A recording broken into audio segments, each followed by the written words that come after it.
Saturday night live stream, or now we've been calling it the after party. Yeah, I'm gonna start us out with our awesome song. Welcome everyone. Good to see y'all. Good to see y'all.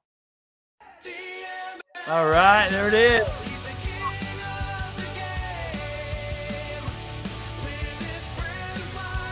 If I don't play this song, Chris would kill me. So.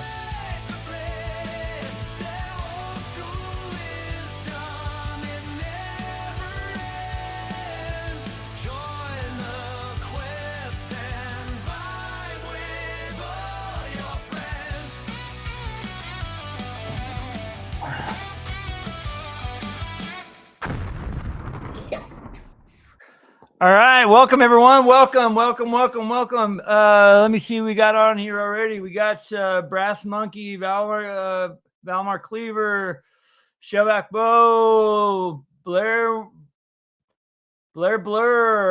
Freezer's here, Mark the Shark. All right, you guys, well, welcome.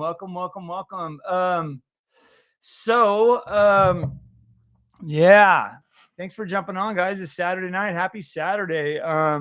So tonight we have so those of us, a lot of us were on Gamers Health with Tankar. He announced he's going to come on here for a couple minutes. We have a little quick announcement for North Texas. So those of you guys are at North Texas. So and so he's going to come on real quick, and then after we got a couple others joining on our Saturday hangout. So we're gonna have a fun time tonight. Talk some D&D, talk some gaming, and yeah, we're gonna have a good time tonight. So like I said, he's gonna come on in a couple minutes. He's probably wrapping up over there, and then I think we got Chris coming on tonight. We got a couple other folks too. So yeah, we're gonna have a good old time. Yeah, good to see you, Brass. Howdy, folks. He says, are any of you going to Gen Con? I am not. I've never been to Gen Con. And to be honest with you, I think it's probably a little too big for my taste now, but I kind of like the smaller cons. Can you guys all hear me okay? Shellback, whoa, good to see you, man. Yeah, happy belated birthday. And yeah, on the Discord channel, Chris made up a song for him. We were supposed to sing happy birthday to you on Thursday, and I think you were not here. We were gonna do that, but maybe we'll do it tonight. If you're gonna be around, we'll do it tonight. How's that? I think that'd be awesome. Brass feels like it's been a week. Hey, Drag, how you doing, man? Yeah, we Drag and I were hanging out earlier, talking about some Greyhawk stuff, and yeah, we're good stuff. Good to see you. So one thing, you guys, I did drop the final video for the DM masterclass that I did. Hope you guys, and it kind of just involves I made a little checklist for it's new DMs, and some of us too that have been doing it for a while.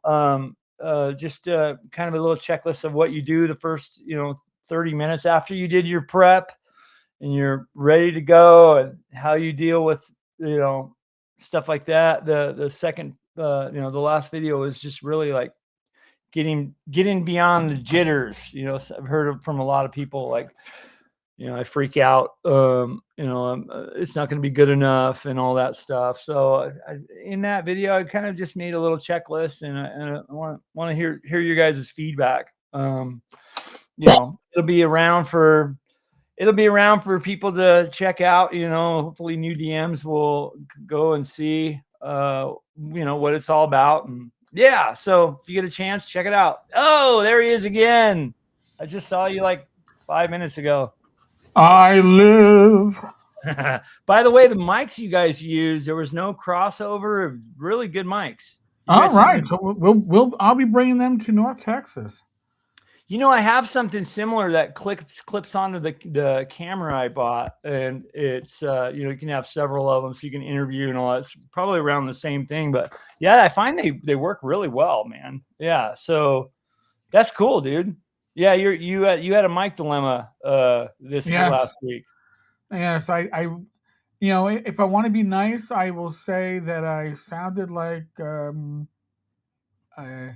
a deaf person underwater trying to. Well, you sent me an audio of it. I Yeah. should play it. I should play it. Let me see if I can find it. Um, yeah, let me see. There was an audio file in here. Let me see if I can find it. God. Mark the Shark, good to see you, buddy. Advanced Fantasy Games is here. Matthew Sherman. Yep. Thank you guys for jumping on. Yeah, so I know you want to get back to the stuff you got going on at your, you know, so you and I were gonna make a quick little announcement Yes. for North Texas. Those of you guys will be in North Texas. You want to say it or do I want to say it? All right, hold on. So that's why I was like, I don't look right, and it's like, oh, You're coming out of a different camera. yeah. I was like, I got the camera on the one side for when Rach is with me, but I need to put one in the middle when it's just me. So, all right, yeah. So, if you are going to be at North Texas, what night are we doing this? Friday? So Friday night at 10 o'clock at the Yeah. bar. Because where else would gamers be but at a bar? Not at a gaming table. Bar. So, this is what we're going to do. Because of the generosity of our communities, we are each going to throw $100 into basically the pool. Now, I'm going to explain what that means. We are going to pay for $200 worth of beer. Okay, no top shelf liquor. Nobody's going to go up there and getting themselves and you know, scotch on the rocks. Sorry, but they do generally do buckets of beer when we're there, and then we'll just start getting multiple buckets of beer. Yeah. Again, I'm a wine guy these days, but when I go to conventions, it's beer. And first $200 going to be on us. If you want to continue drinking, we're not going to stop. Excuse me, we're not going to stop people from tossing into the pool. That's great, but we want to spend time with the community. Yeah. Angelo's, the taverns. There's such a Joe will be huge there too. overlap. Yeah. So this and I'm sure, listen, Joe the lawyer doesn't drink anymore, but I'm sure he'll sit with us and have a seltzer. He'll be the cheap date. I love it. Yeah.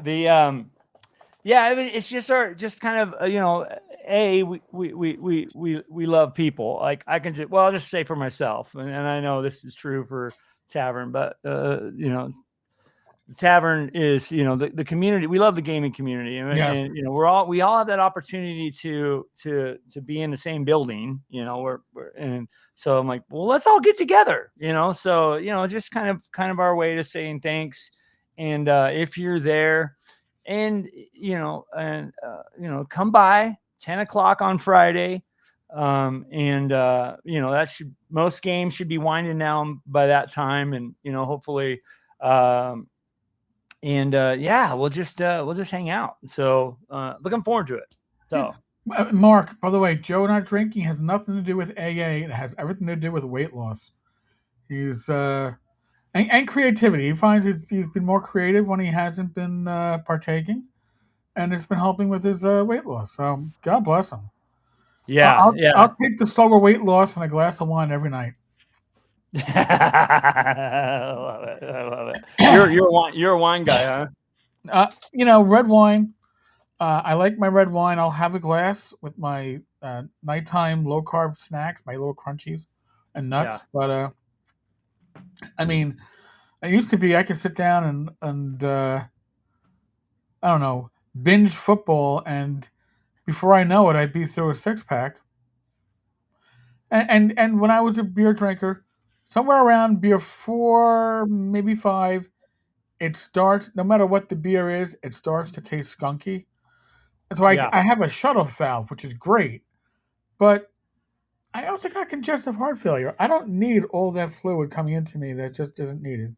So I'll take the wine, or I'll take a nice shot. I always have my bottles of bourbon nearby if necessary. I love But it. you know, Well, yeah. So, who's all? If you're in the chat right now, give us a shout out if you're going to be at North Texas. I know that Matthew Sherman is going to be there. A couple other people, but yeah, looking forward to just seeing everybody. And I hear you're packing on Monday. I'll be in a car driving to North Texas Monday morning at oh 6. God So, bless you. Yeah, and I'm gonna yeah, be. I'm gonna be. Tomorrow is more gardening. Tonight, another video has to get done. But then tomorrow, hopefully another 2 videos, another 1 or 2 on Monday. I'm probably gonna be good. Pack a bit on Monday, pack a bit on Tuesday. I have a 9:30 a.m. flight, so I probably got to get picked up on my Uber by like 7:15. So that's early for me because a lot of times I don't go to bed until 2:30. So I'm gonna have to go to bed at like a normal time, like a real human being or something like that. yeah, yeah. Yeah, so yeah, I recorded all my stuff that's coming out next week too because I'm gone for the whole week, not just a couple days. Well, yeah, well I'm gone Wednesday through Monday. And then Yep, Thursday, I had probably after my doctor's appointment Thursday, I head back out and to then go you're to going to CNY. CNY. Yeah, So yeah, I got a limited time frame to. yeah. And another kind of little tidbit too. So I know that I'll be live streaming from, and I've scheduled them already from North Texas Thursday night. You're doing a live stream on the pre-con Get It On Wednesday night, your Mhm. normal talking crit, right? Right. Yeah. And then Saturday, I'm also doing the normal hangout that we do. But you're not doing Gamers Health on Saturday, right? But Yeah. No, so probably not. yeah. And then yeah, and so you might also see us doing some type of we don't know. We haven't really We totally. don't. It's going to be flexible, but my long forms are all going to be uh, ready to go. Saturday's video, since I'm not going to be doing probably a live stream, it's not scheduled. We'll see. Maybe a little bit of man on the street captures of Yep, yep. you know, hey, here we are. Maybe Here, maybe hold this using mic and talk. yeah You're live. yeah. I may use my phone. I may use my DJI. Yeah, But we'll be there. And here I'm gonna tell you flat out. If you see Angelo, you see me. If we're not in a game, talk to us. Introduce yeah, yourself. Honestly, we want to get faces. yeah, Joseph, type 2 diabetic. Alcohol is my only vice.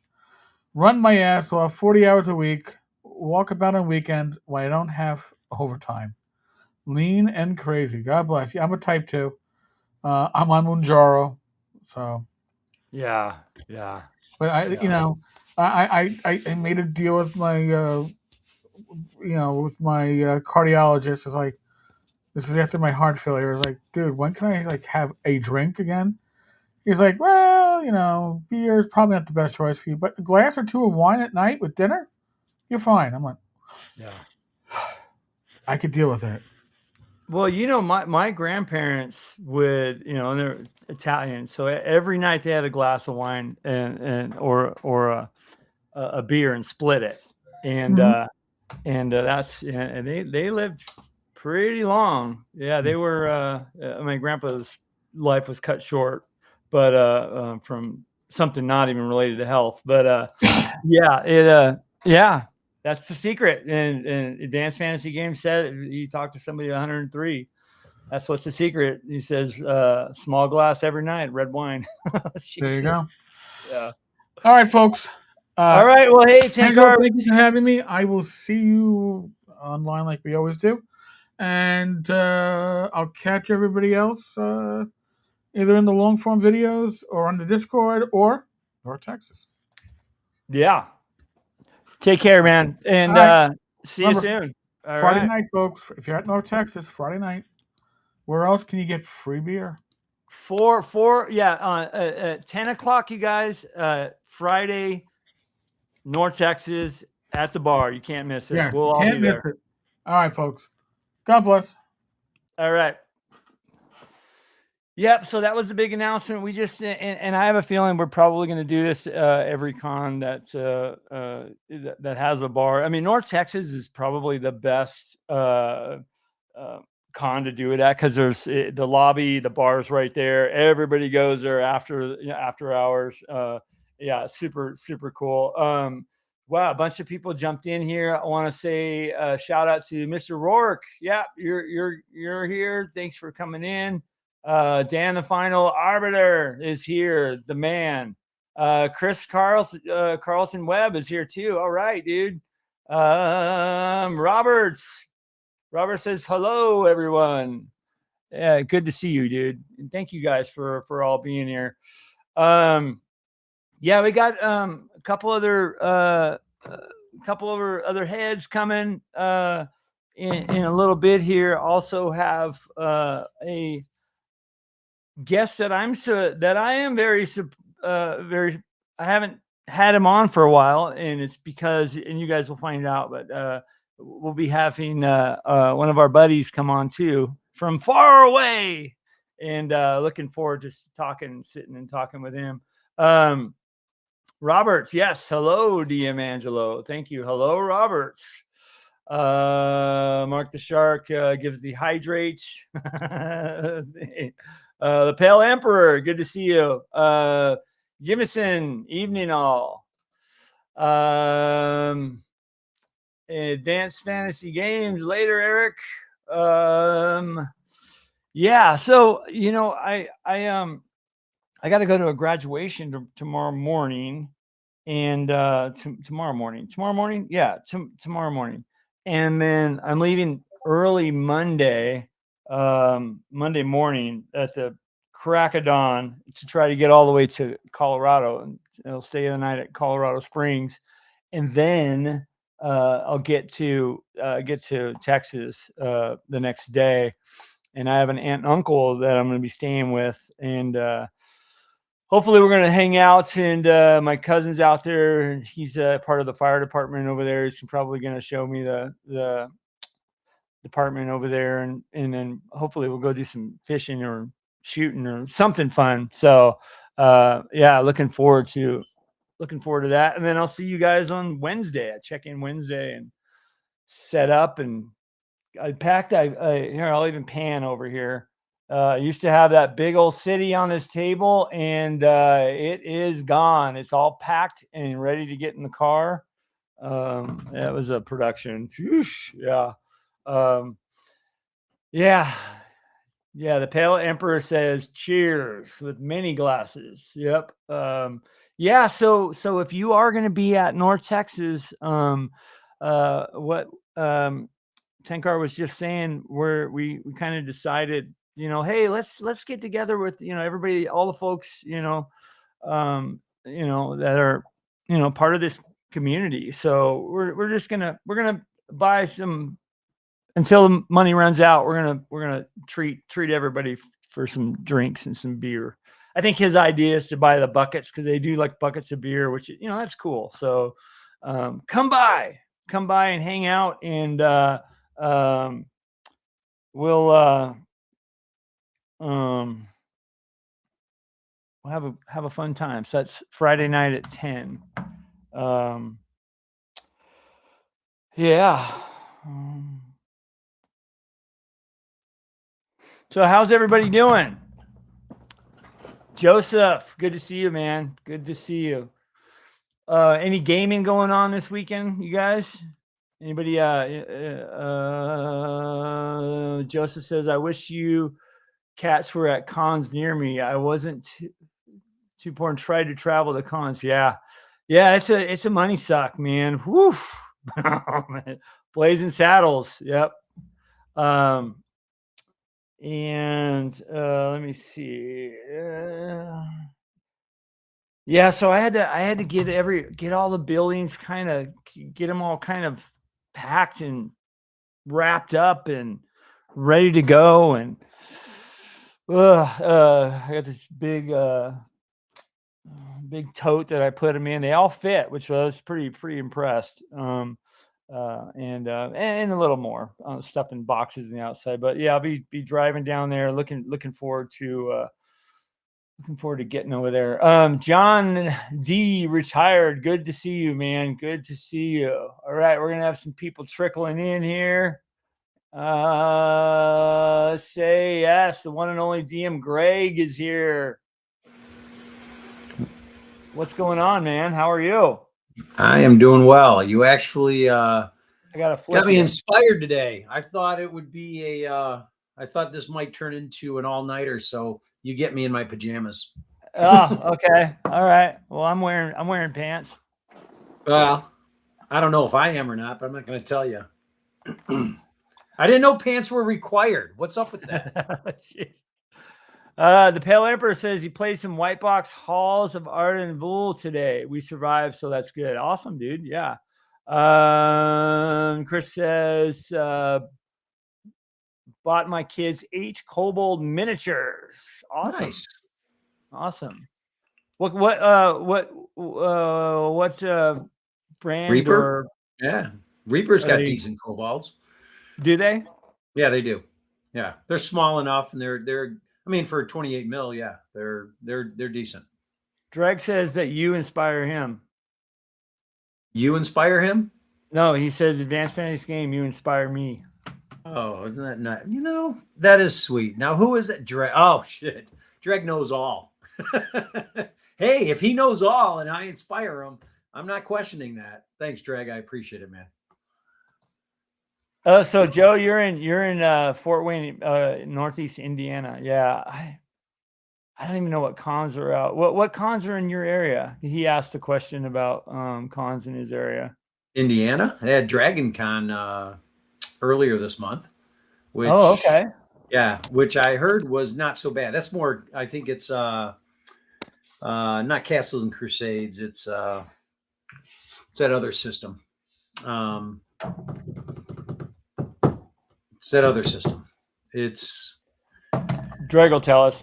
He will. He knows all. Is where all the Goodman Games events are, There and the you go. original OD&D Con, Winter Fantasy. Yeah, so Goodman Games. Right. No, it's my buddy went to it. He said it was decent. I mean, if it's a whole different system, it's not AD&D or anything. But Indiana's got Gen Con. That's coming up, right? That's true. Which is one of those smaller cons, right? Yeah, that's a small one. Joseph, are you going to Gen Con? Yeah, that's true. I didn't even think of that. That's I mean, it's kind of centrally located over in that area, right. Neck of the woods. Right. So what's been yeah, he's saying DCC question mark. That's what it was. Yeah. Yeah. It's Goodman Dungeon Games. Crawl Classics. That's right. Goodman. Yeah, Goodman Games. Right. Yeah, I was just going through my shelf back here and I got the core book over down there. I don't see any buildings on that table. Yeah, it's all packed gone. Up, ready to go. It's all packed up and ready to go, dude. That's a task in and of itself. Yeah, it's all packed up and ready to go. I put it off for so many weeks, and I'm like, God, I don't like packing. So, and I still gotta pack to get ready to. I leave Monday morning, so I still got to get all my clothes and stuff and things. Dude, it's gonna be a blast. I met you this year, and this would have been a great year to go, but next year it's on the list. Quitter. I know, right? No, Yeah. I'm a starter. I'm just starting up the engines right now. Yeah. But we will get together at EdCon. Maybe maybe we'll do something crazy for EdCon. So what's new? You've been writing more for your next mod? You Yeah, doing, actually, I know you're doing some rewrites and well, adjusting. since we just chatted the other day, I just had the artist send me my last 2 pieces of artwork today. So all Can the you art share them? is they are on. I don't know. I don't even know how to use this system Okay, you back don't have here. hard copies. It's digital. It is Scan? digital. That is Yeah, correct. scan. Yeah, I Yeah, can't yeah. hold them up in front of me. Yeah, Oh but man, next time print them out and show us. okay, we'll do. Yeah, Show us but a he little sent. sneak peek of what they got going on. Yeah. Well, he did the nice thing is he did the back outside full color cover. And remember the last one on the other module, which was the party leaving the dungeon, kind of like that page 142-ish in the PHP. So we have the same theme this time as they're leaving, but it's a cave and Yeah. you're overlooking the mountains. It's totally cool. I'll print it out. I'll have it ready to go, but it looks great. Let's do this. Super happy. Whoa. Hey, hello. Whoa. Osmodeus Alward C61 or I want to, yeah. So that's a great question, dude. And I would love to answer that. Let me ask you this. Okay. So A long answer. yeah, I'll answer this and I'll answer it in very simple terms because I do not like overcomplicating stuff. So how do you write a good campaign? Well, how do you eat an elephant? Right? One bite at a You do it time. one bite at a time. So what I suggest you do in writing a campaign, God, look at my hair. Look at that. That's awesome. Look at that. Squirrel. Yeah. So what I suggest you do is start out small. I actually just did a series of videos on this, and I think this is perfect for you. So look at the DM Masterclass videos that I have in there, and I talk about starting small. And the reason why I talk about starting small is because I feel if you try to write everything at once, you get. I've seen a lot of people get overloaded and quit. Okay. So start with an idea, then start with a hex. And in that hex, create a starting point for your players. And then do a hole in the ground, right? A destination that a rumor will bring them to, right? Very, very small. And that will develop into a campaign. You don't have to write this big giant world that, it's easy for me to say because I play in Greyhawk, right? So in Greyhawk is kind of the gods are all there and, there's some politics going off in faraway lands, right? But that doesn't mean anything, right? All you really need to do is start small, start with a place that they start out in. And then put some rumors in there. Let them find this hole in the ground. That's your first dungeon. And then from there, let the players tell the story. Let them kind of bring it all up. Watch that series. And I think that'll help you out a little bit on starting a campaign. And I know that a lot of people here in the audience will answer and help you out too. But yeah, it's a really good place to come and ask that question. So I hope that helps a little bit. And I know you'll have an answer too on this, but I do want to go to the comments real quick and say, we got some people jumped in. Agile Monk is here. Good to see you, buddy. And we should bring up your Kickstarter and see where you're at with that. So we'll do that 100%. In a second, Agile. Okay.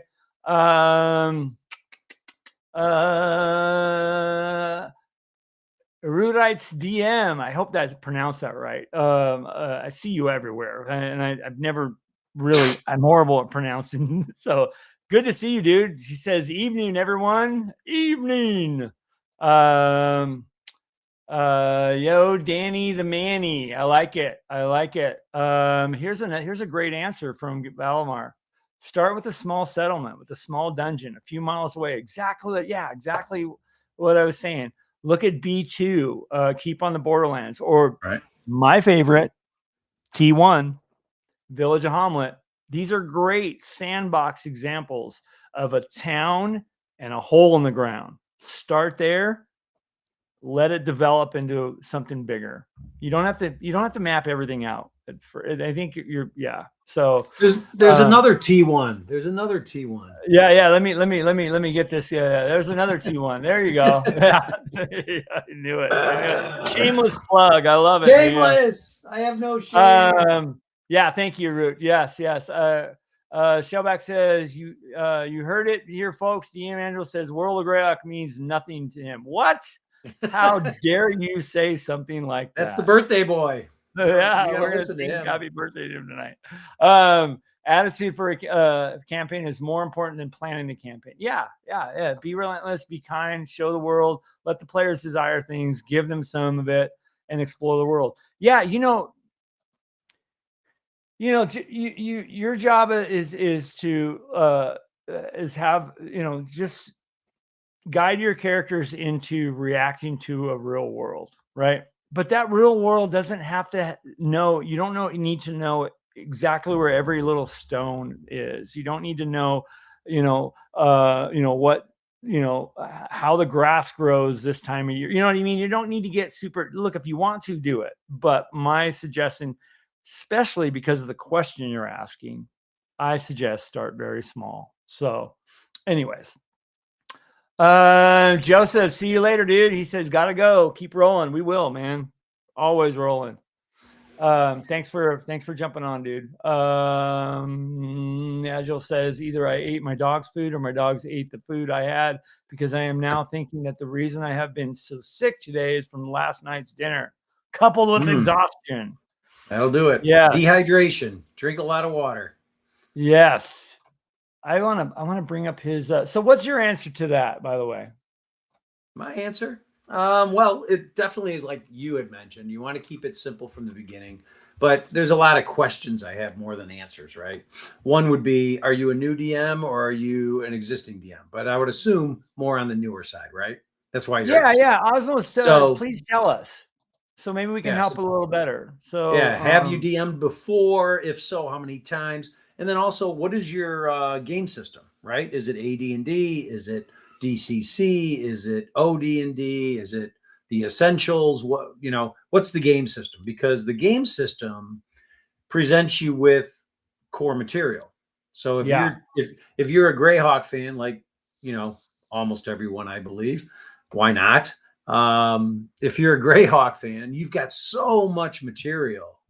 And then you've got other source material as well, right? From Judges Guild, you can pull it from other groups as well that have written compatible OSRIC-based modules. You've got so much source material. So, but keep it small. Start with, and if you're just going to start off as a DM, I would say pick an adventure. Have your session 0, though, right? Start them off at first level. Have a session 0. That way, everyone sets the rules, the tone, the expectations. And Angelo covered all of this in his 10-step to being the greatest DM ever. Yeah. Check it out, please. No, that's my advice. Oh, we got somebody in the green room right now. We got somebody in the green room. This could go off the rails quick. Is a highly anticipated guest on the DM and Friends.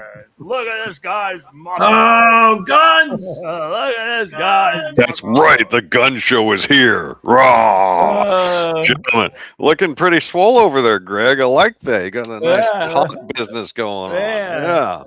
How are you, dude? Doing good, man. How about y'all? Good. And you are live from the other side of the world, almost. I think, if you really want to get technical with it. Yeah, we got a typhoon on the way. Should probably hit Monday, maybe, over in Okinawa, Japan. Yeah. You're in Okinawa right now, right? That's it. Yep. That's the spot. There's no delay either. You're how many hundreds of miles away? Thousands. Oh, it looks a little windy over there. Yeah. And if that palm tree wasn't in the way, I'd stand up and show you the East China Sea, because that's where it is. It's right there. Nice. When me and the wife we went to one of the many castle ruins around here. When we got to the top of it, if we look this way, we saw the East China Sea. When we looked that way, we saw the Pacific. Yeah. The Nice. island's no more than 17 miles wide, I think, at the widest point possible, and there's like a See, million people on it. see, you're getting ready for the beach, Steven. That's how beach goers answer the question. Yeah. What time is it? Ah, I just Well, got a you cramp. you've been posting a little bit about kind of your arrival Yeah. there, and you and your wife been walking around exploring. Yep. And I think I'm okay to say this, but you guys are getting ready to secure a place pretty close to the beach, right? Yeah, it's a 15-minute walk to Nice. Yeah. Tsunabe Beach, and this big old seawall that it's just a gorgeous view alongside. And so, yeah, it looks like a beach community, but there's all kinds of schools, all kinds of kids and families running Nice. around. There's good food, lots of dogs, and we were weighing this house versus another house, and the wife was wrestling with it. We got up on the seawall and we were walking back towards the car. This fat corgi came walking up, and we're big corgi people, so with the appearance of Big Chongus in Yeah. that neighborhood. This neighborhood is Big Chongus approved, therefore we should go with this one. And it's a Nice. great Yeah. house. Yeah. That was a sign. Plus, it's got enough room to where if you two and everybody in the chat come over, we would be able to have an Okinawa con in my house. And Yeah. just saying, the badges are free. Getting here is a little bit of Yeah. a hassle, but God, I wonder make what sure you're kind of a flight entertained. that'd be from Montana. I'd go to Salt Lake first. I wonder if there'd be any nonstops from Salt Lake to Japan. Why don't we just take that fishing boat you got? I love it. That's right. Real No, it's quick, I great. want to give a shout out to Agile Monk. He put in a super chat, kind of an answer to the question, and I want to ask you about this question because you're a awesome DM.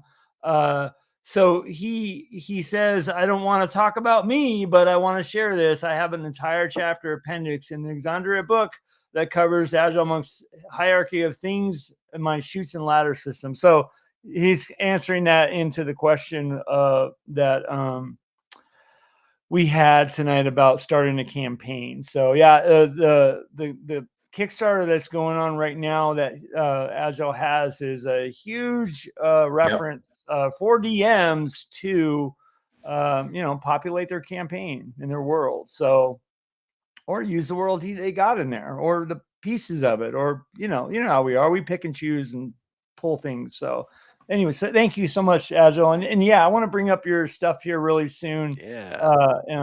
We'll do that. But I want to hear from Steven about how are you doing, dude? Like, great to see you, man. Great to see you. I've It's been a scoped minute. in, and It's been I a see minute. Greg is a regular. This is good. Yeah, He's a good regular to have. I'm irregular. I'm irregular. Did you say? A regular. Yeah, yes, a regular could be construed as similar to irregular, but it's good to see you guys having a good time. And yes, the very large seawall there, Agile. So you've seen the seawall before, I take it, because I know you've been around, Agile. I imagine he's been over there. Yeah. But so one of the first things that we did when we got here, me and the wife, was meet up with a couple of local gamers, and actually Nice. in about 40 minutes I'm gonna head out to have lunch with another one that I haven't met before. And so one of them is Alex Hobson, who is the creator of the Nebulith setting for Lamentations of the Flame Princess. Wow. And if I know Lamentations gets a reputation, very well deserved and intentional sometimes, but I think this one is more on the more socially acceptable side of things. Now, still dark, still fantasy, but it's basically a dark fantasy version of Okinawa made into a setting for Lamentations, and it's a beautiful book. And I know Tim Kask spoke very highly of it, and he used to play with their group online. Tim Kask did about once a month or once a quarter, something like that, but regularly enough to where they got to be bros. And the other guy was Robert Duckworth, who I think had set up the Tim Kask thing. And he's kind of Matt Sherman, see you over there. And yeah, hi to everybody in the chat, by the way. And he's Robert Duckworth's kind of the social maven of the D&D groups around here. He knows everybody and can hook up with everybody. He runs Nice. new sessions for folks. There's this coffee shop called Zhivago Coffee that I think once a month they rent out a room in an evening and play. I think they're on Shadow Dark right now. But the guy this afternoon I'm going to go see, another Robert. He actually just started a Rollmaster campaign. That's Okay. every Whoa. Saturday. So I might actually get to play Rollmaster for the first time and not just look at it on my shelf. I don't know what to do with myself. Dude, that's Besides- pretty cool. Yeah. Have you ever played any of that Rollmaster stuff? No, You said you not haven't. once. You haven't. But I've had the you said- books, but I didn't mess with them because nobody else wanted to play them, and they were a Right. little complicated. But yeah, just within the past year, I sold off my Rollmaster MERP book, Middle Earth role playing game, because I was never going to play it. Nobody else was going to play it, and then I move here, and then I might just be playing it. We'll find out. Yeah. Yeah. I think I've said this a couple times on the show. MERP is probably one of my favorite. It's in my top 5. Hmm. Just because I like how it captured the feel of Middle Earth. It really kind of does. And that crunchy, once you learn how to do all the math and all the weird stuff in MERP, the combat system especially, and just navigating the character sheet and what everything means. It's a great system. I think it is. Yeah. I got you. Yeah. I think you'll enjoy it. That's pretty cool. Yeah, play all the different stuff. That's pretty cool. Right. Yeah. Yeah, and I made sure to bring some plenty of games with me. I brought my Desert Island book, the D&D Rule Cyclopedia. So if we ever need to run a game of any complexity or scale, I got the one book that can handle it all. Yeah. And they brought my basic or my rule book for Lamentations with me. Brought On Guard, and while I've been going to the gym, I was listening to the most recent This Old Dungeon podcast from Luau Lu and Bill Barsh, and Edwin Nagy's normally in it. He's not in this one, but Jason Elliott of the Top Secret game these days, he was on it, and he was telling Luau Lu about how he's got this new game he's working on, and he needs to show it to somebody because it's almost exactly where he wants it, but it's missing a certain something. And Luau Lu asked him, "So what's it like?" And he said, "Well, it's really inspired by On Guard." And then both Bill and Lou jumped on. It was like, "Have you talked to Stephen Clements, because he's all about the On Guard and customizing the rule sets and making different settings and this and that." So that's neat. I'm still getting love even from across the world. So I appreciate it, y'all. Thank you. Yeah. Yeah. What time exactly is it? Is it 10 in the morning? It is 10:43 a.m. Got That it. is Okay, so correct. that's okay. I see. All right. Yeah. Stephen, how long have you been in Okinawa? Is it 2 weeks now, or is it 3 weeks? Just I think like 2.5. I got here. I think we're just shy of 2. Just shy of 2. Because we were supposed to get in at a decent hour at like 6 p.m. on a Tuesday night after leaving on a Monday morning, and Dallas Fort Worth Airport screwed up, wasted about an hour, which caused us to miss our connections. And so then we got in at midnight. I guess that Wednesday morning or that Tuesday night, depends on how you want to look at it. You've So been what busy, should have man. been like a 22-hour flight turned into like a 30-something hour flight. It wasn't That's good. rough. Wow. Yeah, but But you're it's there and beautiful. you're dude, you're making connections. Facebook alone, it's like a fairy tale going on. That's awesome. Happy for you. Well, thank you. Appreciate it. And it looks like the closest direct flight to Tokyo from you there, Angelo, is Denver. Denver or Okay, so Seattle. that would be No, that would be United then. And Seattle looks like it'd be closer to you. okay. I wonder if yeah. So the city I live in, Helena, it's got 3 flights out every day. 3 flights. One to Seattle, one to Salt Lake City, and one to Denver. Yeah. but it's the best airport, dude, ever. I mean, you just walk up and it's, you know what I mean? Because I used to live by LAX, so that was, you know, you go to that nightmare, and yeah, it's such a breath of fresh air. I don't mind that. Yeah, Is that's it cool, nice? dude. That's cool. Yeah. See, we got So some Denver chat and about. Seattle. Okay, that makes a lot of sense. See, we got some Yeah, so chat we're about getting a lot of Rollmaster going Rollmaster on. questions here. Yeah. So Rollmaster, yeah, it was ICE created by Arms Law, which used. Yep. We did too. Like back in the day, we adapted like the crit tables. I pulled in the crit tables from Rollmaster once, and that just made it horribly crazy. But I don't do that anymore. But yeah, MERP was I think MERP technically is ICE, right? And it uses the Rollmaster engine rule set, etc. But yeah, MERP is the kind of a different version of it, ish, something like that. But yeah, well, good to have you on here, dude. And Just a so couple other things to just tie a bow on the Japan experience so far is that the place is beautiful, jungles, um, everywhere, and sea and ridges and plains and castles and shrines, all that stuff. It's clean. The people are friendly. We went to this petting zoo yesterday or day before where you could just walk into the pen, and as long as you were gentle, you could pet whatever was in there. They didn't want you trying to pet the spider monkeys because the spider monkeys are going to bite you. But I got a massage a capybara until it farted all over itself. And I always want Wow. Sounds to pet like a us. capybara, and apparently I'm really good at petting a capybara. Um, and there's all kinds of nice things here and things you get to do that in a lower trust society you just wouldn't get to be able to do it. You just wouldn't do it. But Right. it turns out you can have nice things, and things can be inexpensive so long as the people running things aren't out to get everybody, Right. and to take every last drop of blood out of them. It's pretty amazing. It's awesome. Yeah. Um, and yeah, so it's beautiful. It's actually pretty easy to get around, but you're going to drive like 10 miles an hour. That's as fast as you're going to go. So we got what's called a K car. I think it's only like a 3-cylinder engine. So it's a glorified lawnmower, but it sips gas.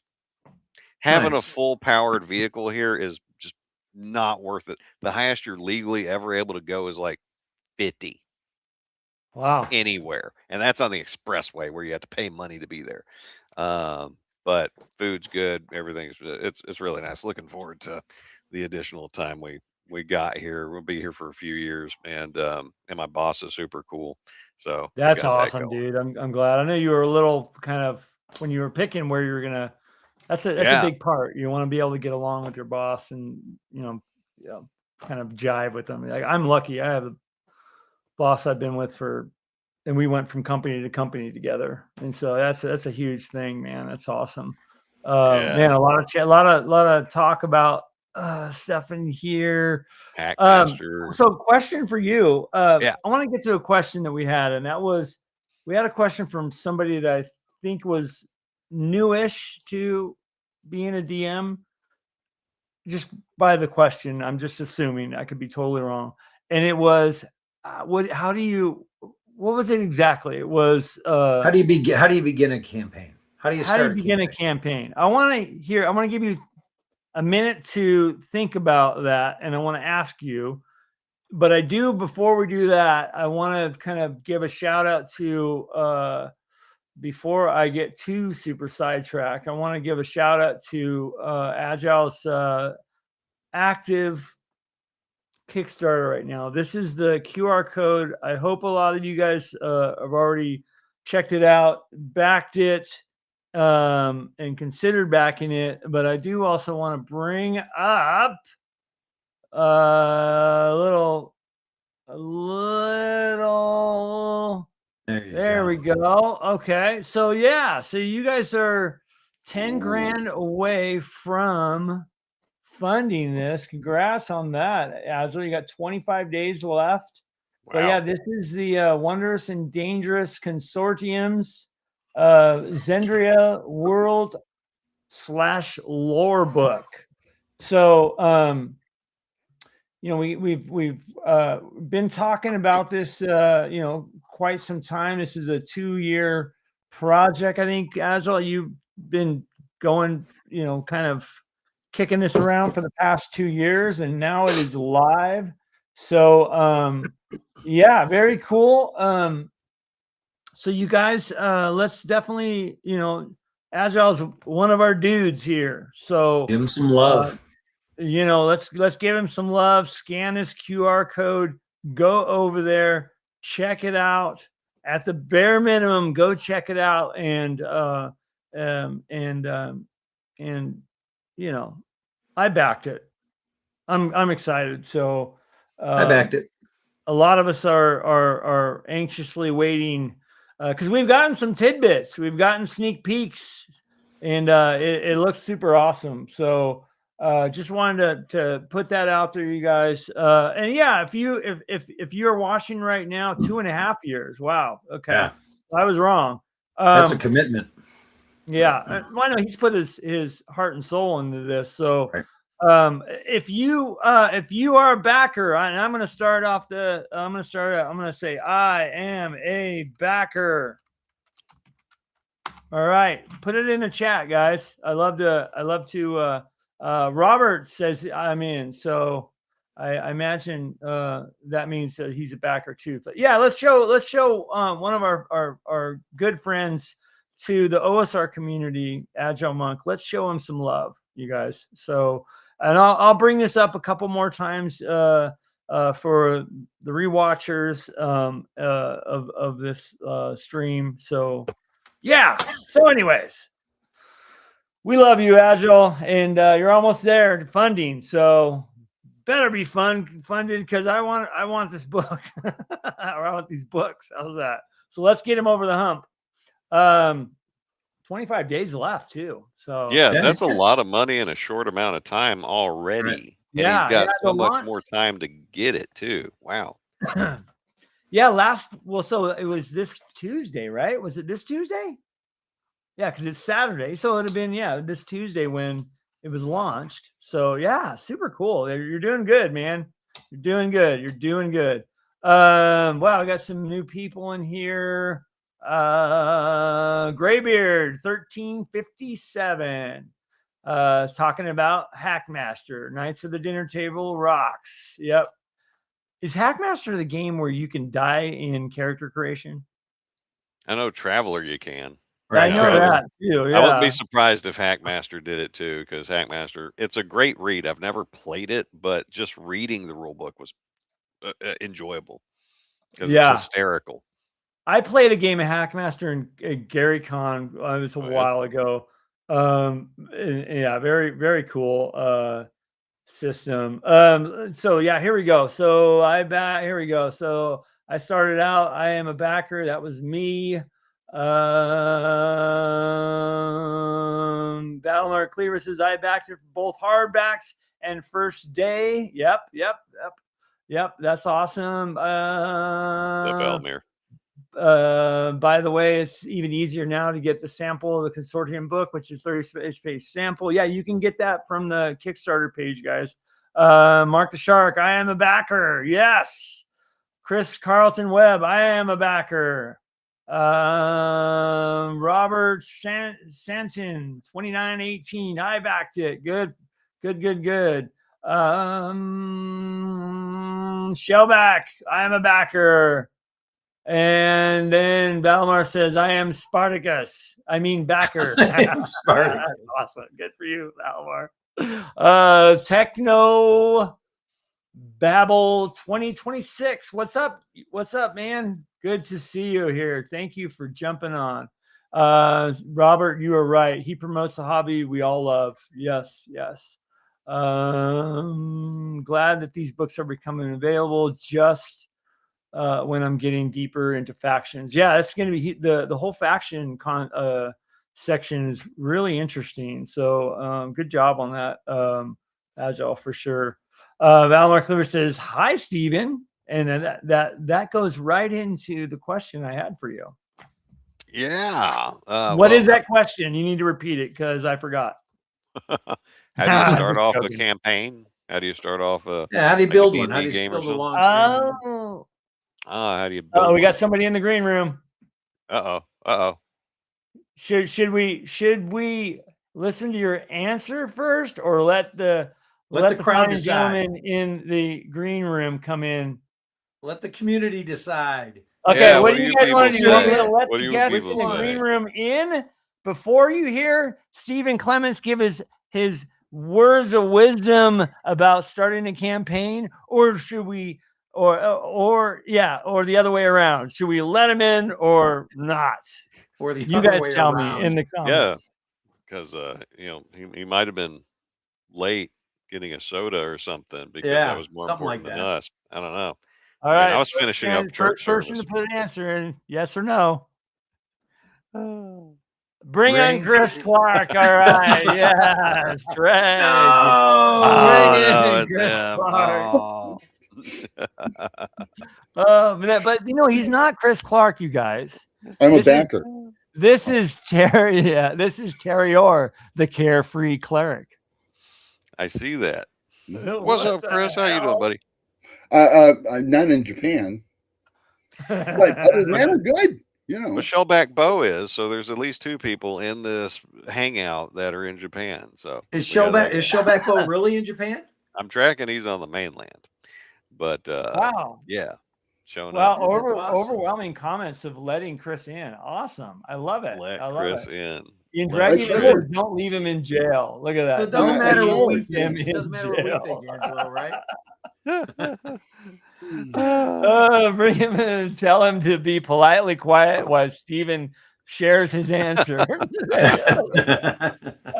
right, go ahead, and then Chris can chime in and give his words of wisdom. Go ahead. Good to see you there, Chris. And let's see. So, how do you start a campaign? How do you build a How do you campaign? create one? Yeah. How do you create one? Well, first figure out what is it you want to do. Because as the person running it, if you're not into what's going on, don't bother. Just do something else. You got all kinds of things you could do with your free time. If everybody wants to, or if nobody else can decide what it is they want to play, and the options that keep coming up you're not interested in, don't do it. Offer what it is you want to do, and like what setting you want to do, what kind of game you want to run, and if you're not feeling anything else and they don't want to play it, just move on. There's plenty of things to do in the world. There's video games. There's the solo adventure modules you can play. There's all the endless quest books. You got options, or go play in somebody else's game.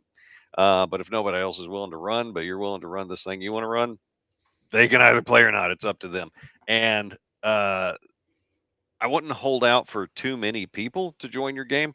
Like one DM and one player can be some of the best gaming you can ever do. And actually, the more people you add to a game, the worse the experience can be for everybody because not everybody gets enough time to meaningfully interact with it, especially if you get folks that players that talk over everybody else or just ruin what everybody else is trying to do. Then Yeah. it's an exercise in torture. But if you've got one DM and one player that are like, they're good gaming matches, you're going to come up with some great stuff. And so I talked about the things you want to do as like setting rules, this and that. But also remember, this is a game and there's a lot of things you don't control. Don't lose sight of the fact that this is a game.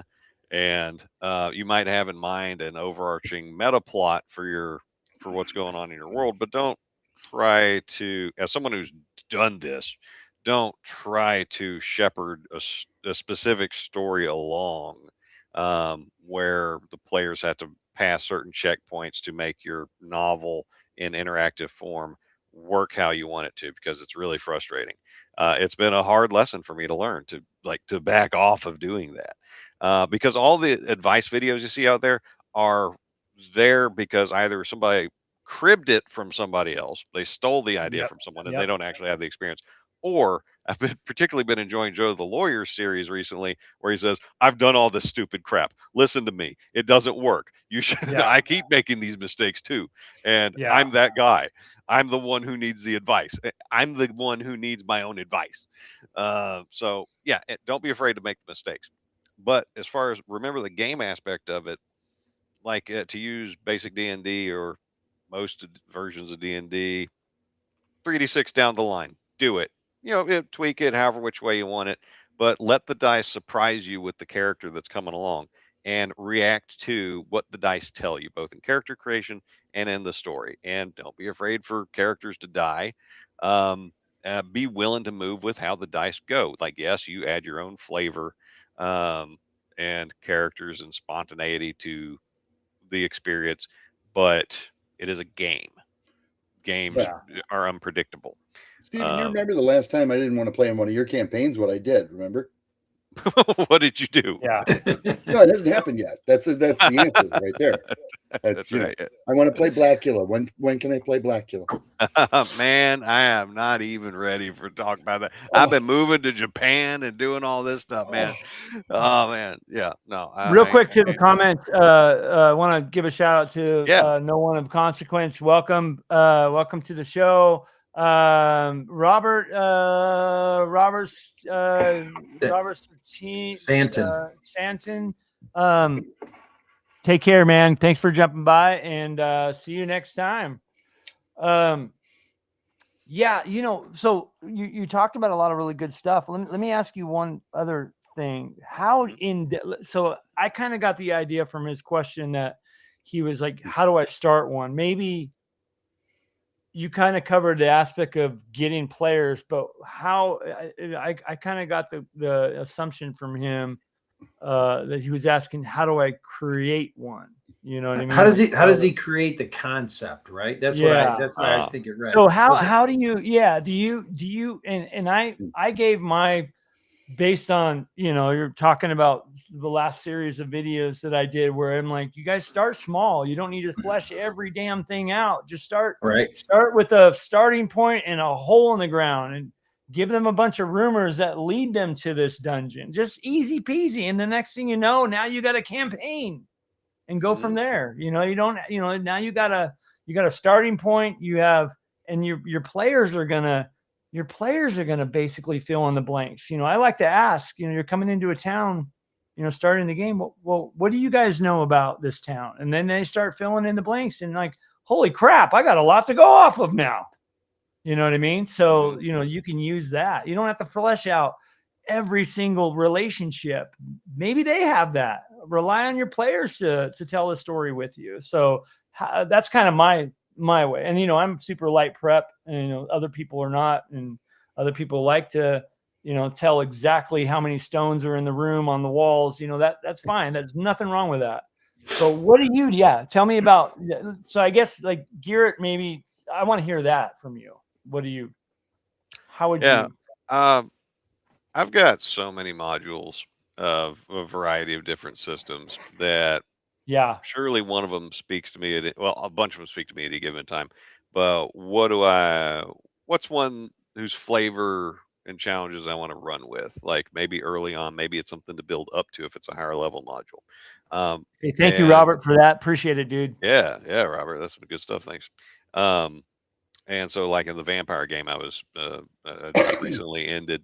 I was wanting to get folks to the Transylvania Chronicles, but which is a 4-book series, covers like 800 years of in-game time, and but I wanted to give them some backstory before they got there, so they had their own characters.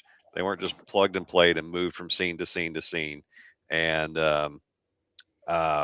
wanted to work them into the story organically instead of just dropping them in there and saying, okay, the plot hook came out and pulled you in. And I want them to develop their own motivations to do the things that the campaign's going to do. Now, this is pretty advanced concept stuff. And depending on the type of game you're playing, this kind of prep would be inappropriate because vampire is a storytelling system. The storyteller is more of a director, and the book tells you can like tell folks, this is your motivation in this scene, this is how your character's interpreting this, which is far more directorial than in Dungeons and Dragons, what Dungeons and Dragons is supposed to be, where it's the DM should be more of a ref, a judge of how you did what you did. And so I had a general story I wanted them to interact with, and it can change however their decisions and consequences took it. So yes, there was material in a book that I wanted to use, but I wasn't married to it. Has to be 100% faithful to what the book says. Um, I like the concepts. I wanted to play with those, but a miniature campaign I recently did for Matt Sherman and let's see, Freezer and a couple of other folks. I just ran them through Zanzer's Dungeon from the D&D to Basic box set. It's awesome. No prep, no prep. Yeah, easy peasy. Yeah. You just drop them in the dungeon, and then you say, okay, what's your character's name? And you give them a list, because the module comes with a list, and it says, like, I'm Carrick and I was a grocer. I am this person, I was a dancer. And so Dancer, they build eh? the What kind of character dancer? that's up to you. It really is. One of the characters, well, because I don't want to know. They TPK'd so many times, and this is the only time I've Yeah. had TPKs in that dungeon. One of the characters started off, his character's backstory was he was a failed gigolo. He was going out for his Wow. first John. Sounds about right. What the hell? What But his kind of game charisma- are you playing, man? But his charisma was a 7 or a 6, so it was really ugly. And so I wonder Hence why the he failed- failed at being a gigolo. Hence the failed title. So, He's only getting Yeah. fetish people. No. yeah, I love it. well, when I was having those are the great stories of games, man. Those are the great. Yeah, I love and it, I just man. made it up on the spot because these were new to basic D&D players, except for I think Matt. And they had never played a tabletop RPG before, so I either went with the lists, or when we exhausted the list, then I just started making stuff up. I was like, all right, what's your character's name? What's their race? And Yeah, this is how you got here. 3 minutes or less, they were in the dungeon ready to play. yeah, So it depends on the type of game. Now, you mentioned that you just start with a small area and then the players will explore things. Not every player will. Self-motivated players will, Right. but a lot of players, especially these days, like to be led around by the nose because the entertainment media has taught them to be like bystanders in their own story. They don't go out and make their own world. Now, that's something you can teach them, though, but be explicit about it. Don't expect them to know anything. And that's a lesson that sometimes I remember, sometimes I don't.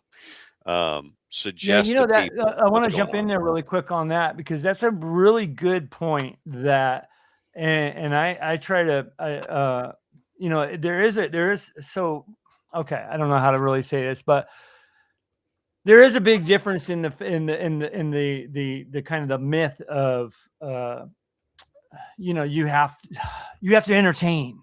You have to entertain, and that's a tough group to DM, because there are a lot of players will come in with that, like, okay, tell me what to do, and it's really key and beautiful when you get self-motivated players that, oh yeah, I'll be part of the story. Hey, yeah, my relationship with the barkeep is this, and but it does take, well, A, the players, right? But B, as the DM, you can ask those questions, and you might be surprised. You might be surprised by, like, oh, okay, a player that's kind of waiting to be entertained, like, oh, okay, I have to, I'm going to lean forward a little bit. So don't be afraid to do that as a DM, is maybe what I'm saying. So yeah, that's funny. That's interesting you bring that up, because that's a reality. That's seriously a reality. So, and if all that's been too theoretical for some of the folks listening, how I really like to start players off in a game, or their characters off in a game, is prison break. Prison break scenario. Now, it doesn't have to explicitly be in a prison. It can be in a prison, but a dangerous situation they need to immediately resolve. Like, no, you meet in a tavern. What do you say to each other? That's what the players will do. They'll just stare at each other, waiting for you to give them some I don't know. What do I do? But if you start pushing them right along, and then you throw a grenade into a box with them and close the lid, they got to figure out how to get out of there. Yep. Yeah. That's a good start. Yeah, And that's a good way to get them out of their shell. It also creates trauma memories for their characters, so it gives them a bonding point. Well, it's shared trauma is a way people relate to each other. Yeah, yeah, And 100%. adventurers, they live lives of danger. They're going to And have a lot of it. make Yeah. strange bedfellows, you bet. Yeah. Rosemary Comic Fan BR6RI. We are all looking at this right now. We see you. We see We you. see you, Welcome. and yes, hello. you. 100%. So thank you for giving us a shout out and saying hello to everybody. When are you coming home Welcome. from Japan, my friend? 2 to 5 years. Do you have a copy of The Rock? The Rock. Yes, that is a module I wrote for Legendary Adventure that was published by the Troll Lords. No, I don't have that one. No. I'm going to have to send you one of those. So I'll need an address that's reasonably permanent. Because guess what? You'll have to adapt it because it's written for Legendary Adventure. But you start out in prison. Yeah, I do have a one of those fancy Army LA books, post isn't it? office boxes. So it'll be domestic shipping too. Won't even be Oh, anything awesome. crazy. Oh, wow. Thank Well, you, I man. don't That's charge awesome. it to Angelo, Great. but okay. You know. Oh, Oh yeah, that's right. We operate out of his business account for the Correct, channel if we yes. appear at least once a month. That's right. It's part of he's the here this time when we're contract. talking about it. Oh, Yeah. Thank you, Robert. Again, appreciate it, man. 100% appreciate it. And it's funny. and One your of the things previous I always comment did too. was when you read a good book, see a good movie, you hear a good story of some kind, and it really moves you. You figure out why it's tripping your trigger. Mhm. And it was funny. The original Castle Wolfmoon was inspired by Star Wars because it is a classic tale of technology versus magic. If you really get down to it, the guy trying to take over the universe is doing so with technology, but he has to put up with the universe of magic, which is metachlorians and whatever else you want to call that, but that continues to provide him with problems because he's trying to get away from it, but it's still there. Huh. Yeah, That's pretty deep. but you gotta get down to why is it that this trips my trigger, and then use that aspect for whatever your campaign or adventure is going to be. Yeah, and to piggyback off that, the we're talking bigger picture stuff, but and besides the Prison Break, like Chris just said, any media, movie, whatever that you enjoyed, just make it to where you can play it at the table. Just do that. Like he mentioned, I'm working on a module Blackula's Blood Castle. I really like the 2 Blackula movies. So I was like, well, how can I play this? And I came up with a module, and we did some play testing last year, and it was a lot of fun. And there's definitely things that need fixing though, but regardless, it was fun. So just the last movie you saw that you enjoyed, run it at the table. Just have people make system did you characters for that. use, Stephen? We use Intercity Redo Oh. or Redux. Is it Redo or is it Redux? Redux. Okay, Because all right. I was sponsored by what was that? Full Metal? No, the one that that they did that had the body count on it. Redux. I can't remember. It was a comedy movie. So yeah. Okay, I got you. Yeah. Hey, there you go. There you go, Stephen. One of the things that Stephen mentioned about the developing a backstory for the players, that's another thing folks can get tied up in. Make it simple, right? It could be as simple as like my last Greyhawk campaign I started. We grabbed a module from the Greyhawk box set, just a simple adventure. It's basically a one-night adventure. And I just said all the player characters, they're brothers. The farm was their parents. The farm was sold. They're now becoming adventurers. They started walking off into the distance and went on their first adventure. No looking back. It's as simple as that. Yeah. Instead of, you could go as deep as you want, but you don't have to. Because once you start getting wrapped up in nobility and class, and now you have to have contacts. You have to have backstories for other people in your life. You can't just say, well, they didn't have any contacts. So, See you, Shellback. Yeah. See you later, Shellback. Happy birthday, Shellback Bo. Oh, that's right. Oh, happy birthday, man. Happy birthday, Well, Shellback. it was technically yesterday, or was it the day before? But happy birthday. Well, he's in Japan, so it could have been today. That's could have been tomorrow. He might have been Wait, a day later, tomorrow. a day early. It's hard to tell. Yeah. His birthday's tomorrow to us. Yeah. Greg, thanks for saying what you said, because the most interesting part about your character shouldn't be what happened before they got to the game. Yeah. Right. 100% true.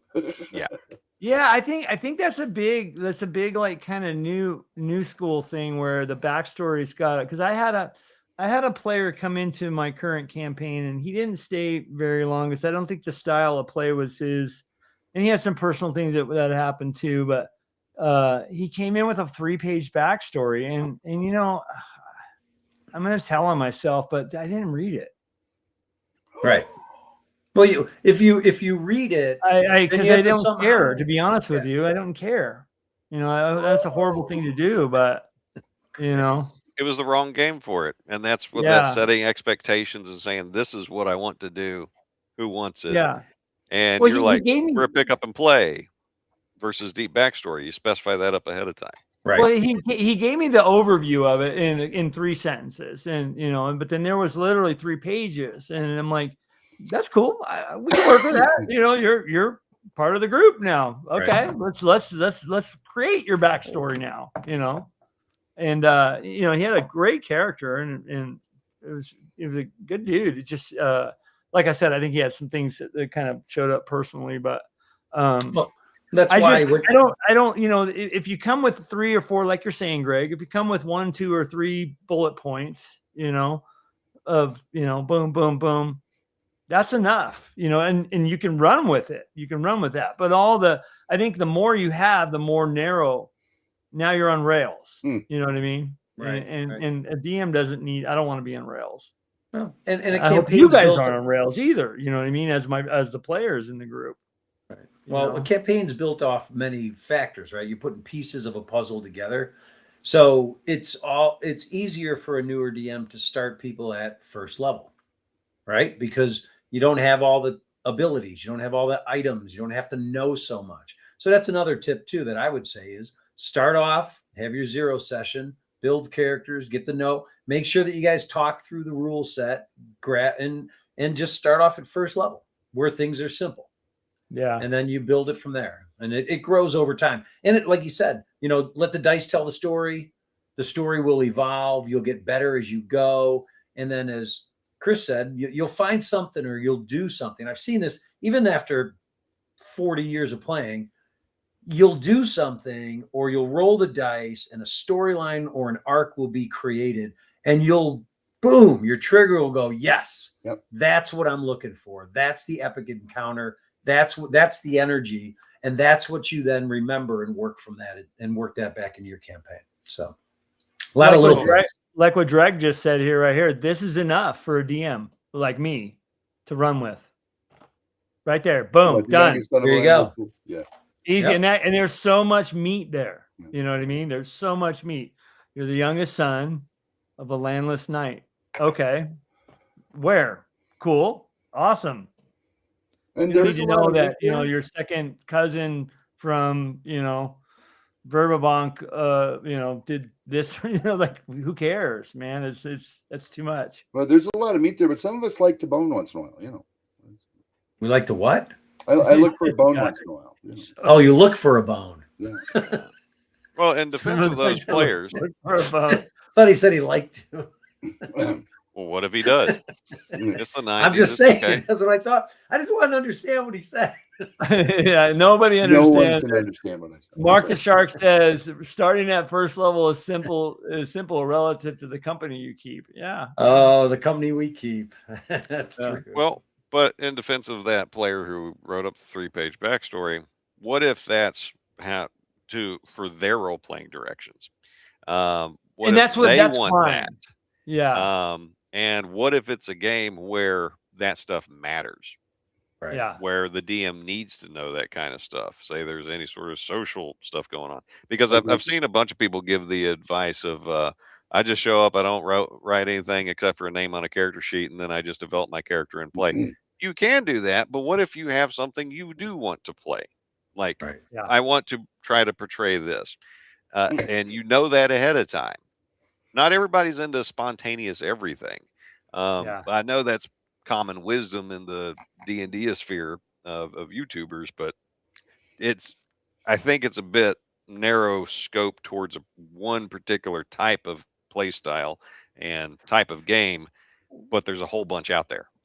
Right? Yeah, but you're correct there, and you're also like you're kind of leaning on, because I can see it in your eyes right now. You're also leaning on systems like storytelling systems, like Vampire. like werewolf and vampire. You know what I mean? Like, of course. Is it needed? I mean, do you have to have it in D&D or other old school games? No, I don't think you do. You don't have but to. If some of the players in my current campaign have come with, I want to be this. Cool, that's fine. That's you're gonna, But telling the DM this is how I'm gonna play my character and this is his story, I think kind of sits wrong with a lot of old school DMs. And that's what I'm. Well, it's your character. Why shouldn't you get to play it how you want to? No, I'm not. No. I'm not saying that. This is how my character is in our world. You know what I mean? Like, this is how it needs to be. I think it's very narrow. Oh, yeah. The I mean, how you play your character is up to you. Yeah, when it comes to backstory. The folks who are trying to dictate to the DM of how things are going to go with their character. No, that's inappropriate. No. Once the dice start rolling. I think that's where a lot of backstories kind of come into. But then there's exceptions. Like, you know what I mean? Like, okay, like we had one of the paladin that is no longer with us came in with the backstory, and his was he was I don't know if he was an orphan, or I can't remember, but he was became a member of the church, and then got this holy revelation from St. Cuthbert that he needed to become a paladin. Boom, that's it, and that worked so well. And there was more to it, but that piece right there, I ran with as the DM. You know what I mean, and really kind of kicked in a lot of cool stuff because of that. But pages upon pages and upon pages. Okay, that might be more for. You might take the stance of that might be more for the player than the DM. That's fine, and that's fine. Yeah. And Panglosius here says ignoring a player that takes the time to create a 3-page backstory is disrespectful. Now, maybe that player needs to calm down a little bit, but that's a lot of enthusiasm that, if properly harnessed, can really do some cool stuff. 100%. It's that expectation game. What is this game about? What does the DM want from the players? What do the players need to expect? That kind of thing. Well, it also adds to the fact of, okay, they put all this time into creating this backstory. What if they actually die in the first game in my game? Right. Yeah, and that shit happens a lot. Okay, so what does that do to them? So that's why I lean on the fact of, give me 3 bullet points about your character. That's cool. But the backstory is going to be developed. Like, if you're going to put in and you're going to go to AI and you're going to write a whole backstory for, this, I'm not saying that people do, but I've seen it, you know what I mean? And then present it to the DM, and then they die in game number 2. You know what I mean? Well, and that's the end of that story. Now I feel bad because they go through a mental breakdown for 2 weeks. You know what I mean? So that player has more problems than they need to calm down. I've seen it, dude. That's not the DM's fault. Let Greg jump in here for a second. Oh, I was gonna say, here's here. Hang on, let me put him in the back. Hang on, hang on. Okay, go ahead, Greg. You took him off screen? What? Damn. So for any new DM out there, here's a module that is a very simple concept. So it's an old Judges Guild, the Dragon Crown. Yep. Yeah. So if you're not familiar with this, the module starts off with your party is running from like a band of orcs that are chasing you, and it's for first level characters. And you run into a cave. And in the cave, you feel safe. You're like, oh, we got away from him, right? And then behind you is a red dragon who then quests you to go retrieve things that he can't reach because he's too large. Right. And this is so That's simple. a great concept. Yeah. It's Basically you're just running across nowhere, and you're bullied into doing something. Otherwise, he'll eat you. And there you go. You're a new party, first level on your first quest. And this is like, I don't know, this might be like 8 pages, maybe 6. Yeah, it wasn't extensive. I got a lot No. of money for mine, but oh no. Yeah, and so there's resources out there. And like Chris said, or Steven said, just if you read them and you get an idea, run with it. Well, and Yeah. figure out why it's motivating you. I always worry when a player gives me a 3-page backstory that they're going to want to absolutely dominate the game, Right. and that's an issue. If it's a game where everybody submits a 3-page backstory, because then as the GM, I'll know how to set traps for them.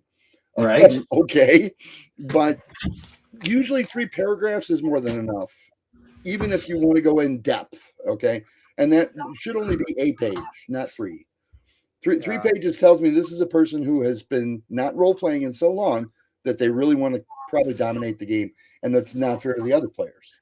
It's interesting you say that, because I shouldn't say this, but Uh-oh. I had someone recently provide a elongated backstory. Wow. And then after Great about 5 months, it became a challenge. There was I mean, now don't get me wrong, I have an A-type personality.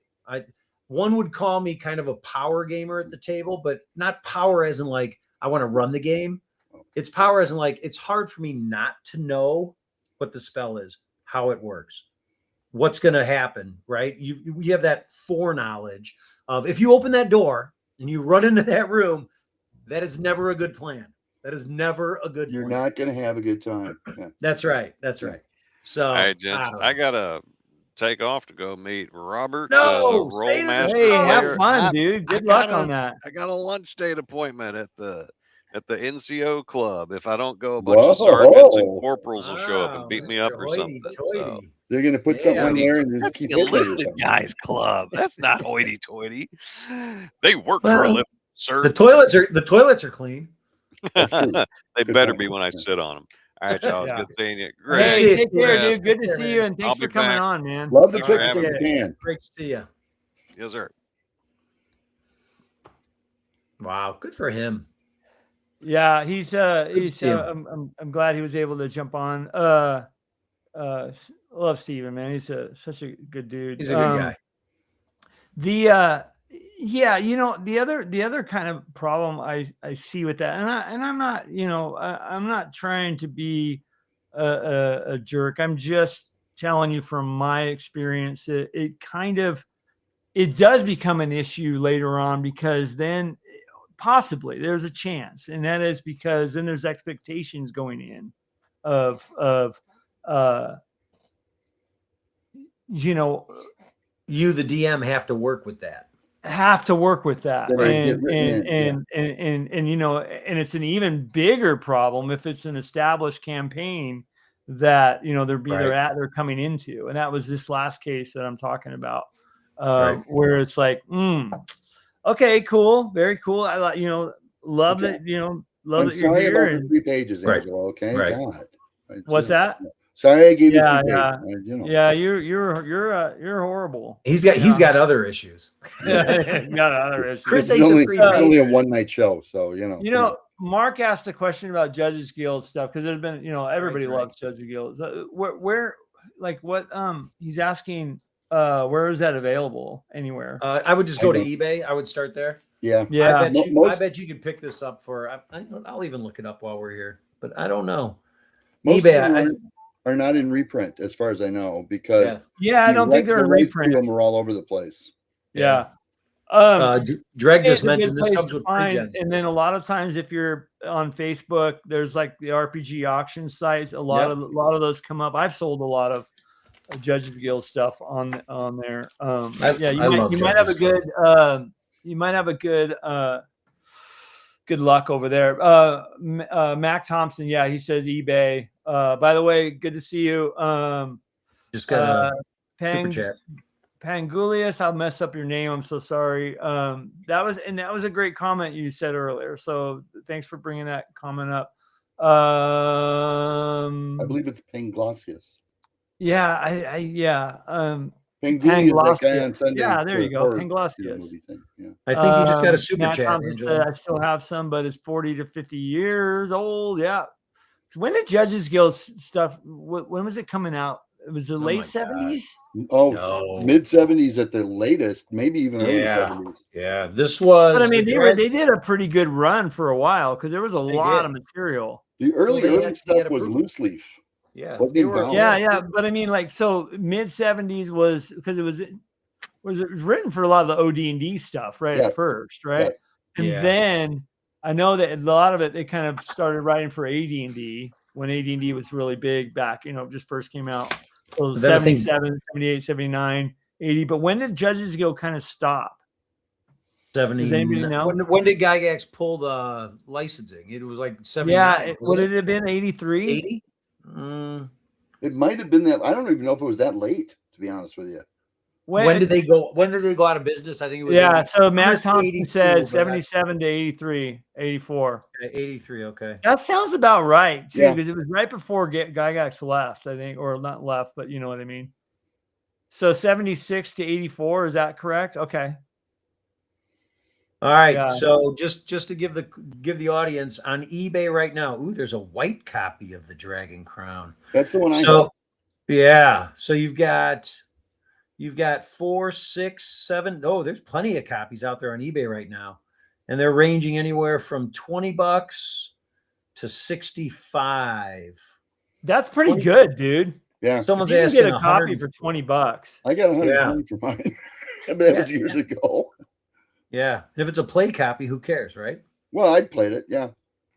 It's not what I Yeah, meant. no one of consequence. Yeah, I've heard that too, and that's really interesting that you say that because it showed that there's still available. No, I'm sorry, I brought the wrong one up. I'll bring that one up too. But Judges Guild showed Gygax that there was a market for adventure modules. Yeah, That's right. yeah. Well, Dude, there are so many really good ones too. I mean, the Hell series too. That was a really, that's a famous one, right? The Dante's. Yep. Dante's You know which one I'm Inferno. talking about? I It was forget the Inferno, name of yeah. the module. Yeah, Inferno. I had a copy of that one too. Yeah. That was your copy, but yeah. Is that Angelo's copy? Yeah. there you go. Yeah. Agile says, yeah, founded. Yeah. Okay. Here we go. Yeah. So I know it was still available to purchase in the early 80s. That's yeah. right. Inferno. Yeah. I had that. I think I just sold that too. Now this is printed from the internet.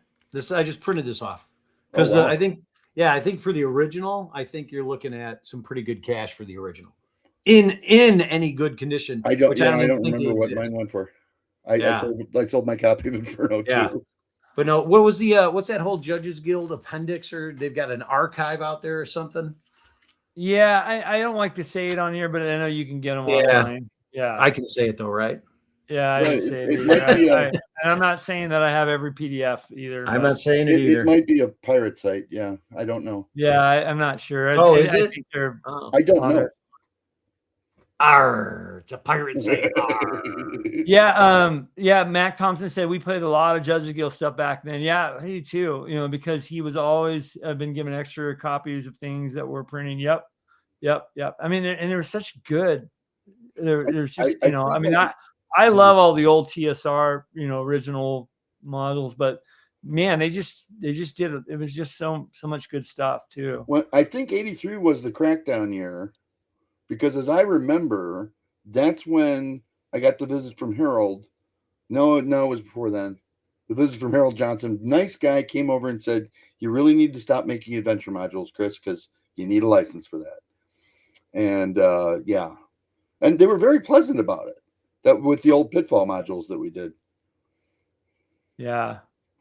The interesting comment here, players are more than, I don't agree with you on that. Forever DMs have a God complex. No, I think I lean more towards being a ref.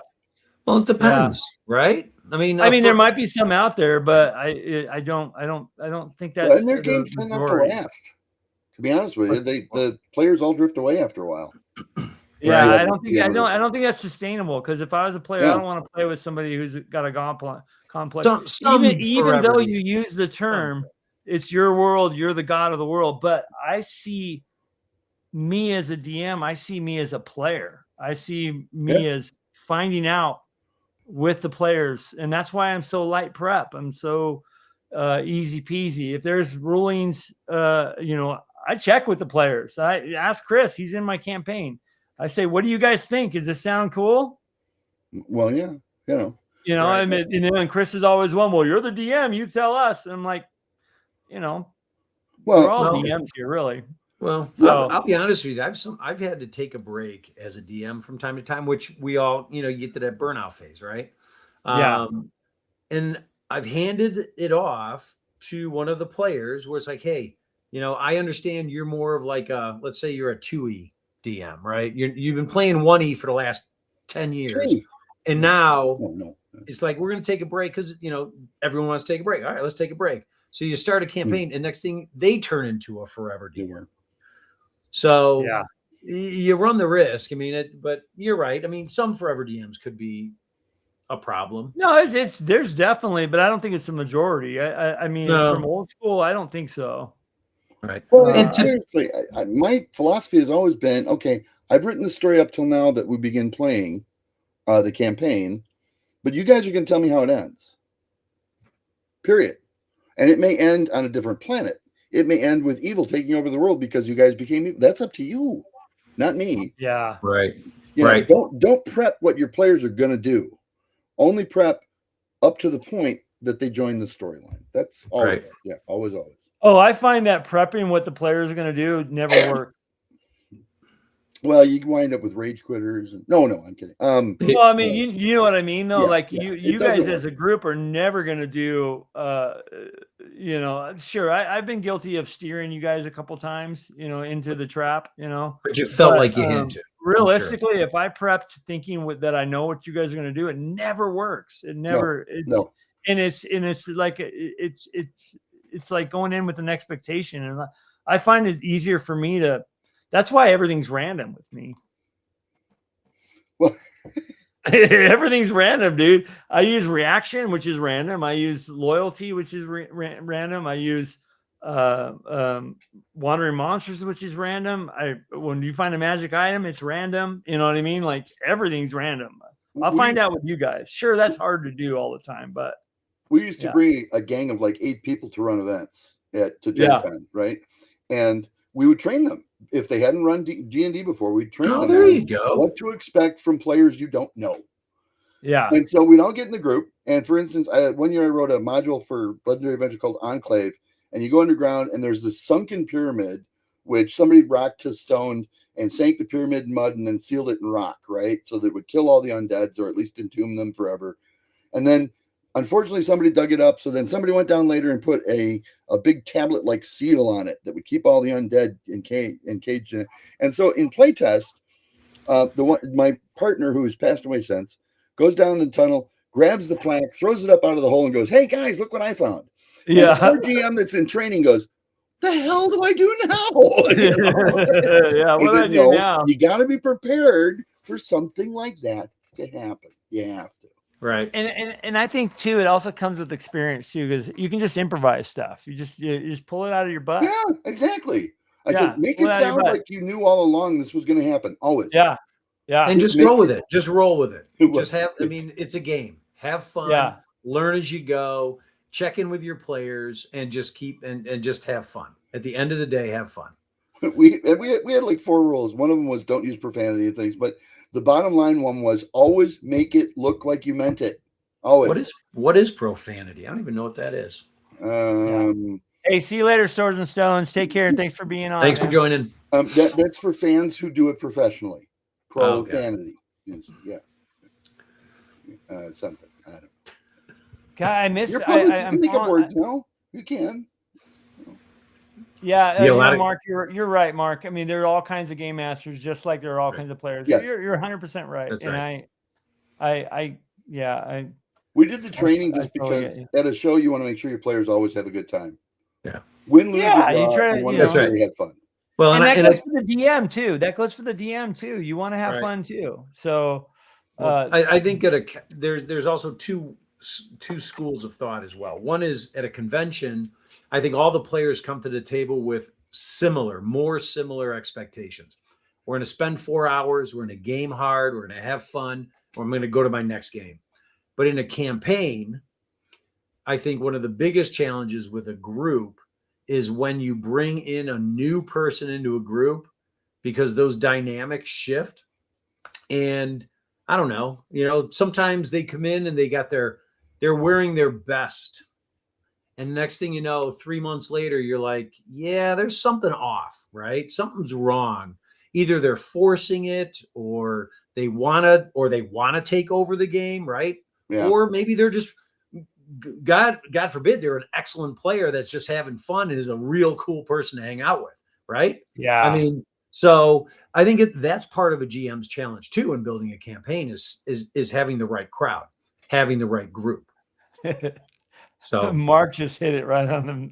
I'm sorry, Mac. Oh, no, just hit it right on Mac the. Thompson, yeah, 100%. That's the best quote I've seen. that's Dude, right. that is the best. I gotta 100%. steal that, dude. Like seriously, I gotta 100%. steal that for a video or for my own, just reference. That is one of the best quotes. I'm gonna give Mac credit and call it "They'll Choose F." That's the name of the video. That's right. I'm actually gonna take a picture of that so I don't lose it, so I can write it down later. You can do screenshots, right? I could have screenshotted it, but then I'll lose it with all the other screenshots I get. Yeah. By the way, how do I type a chat? By the way, screenshot. Ready? Here it comes, guys. Here it comes.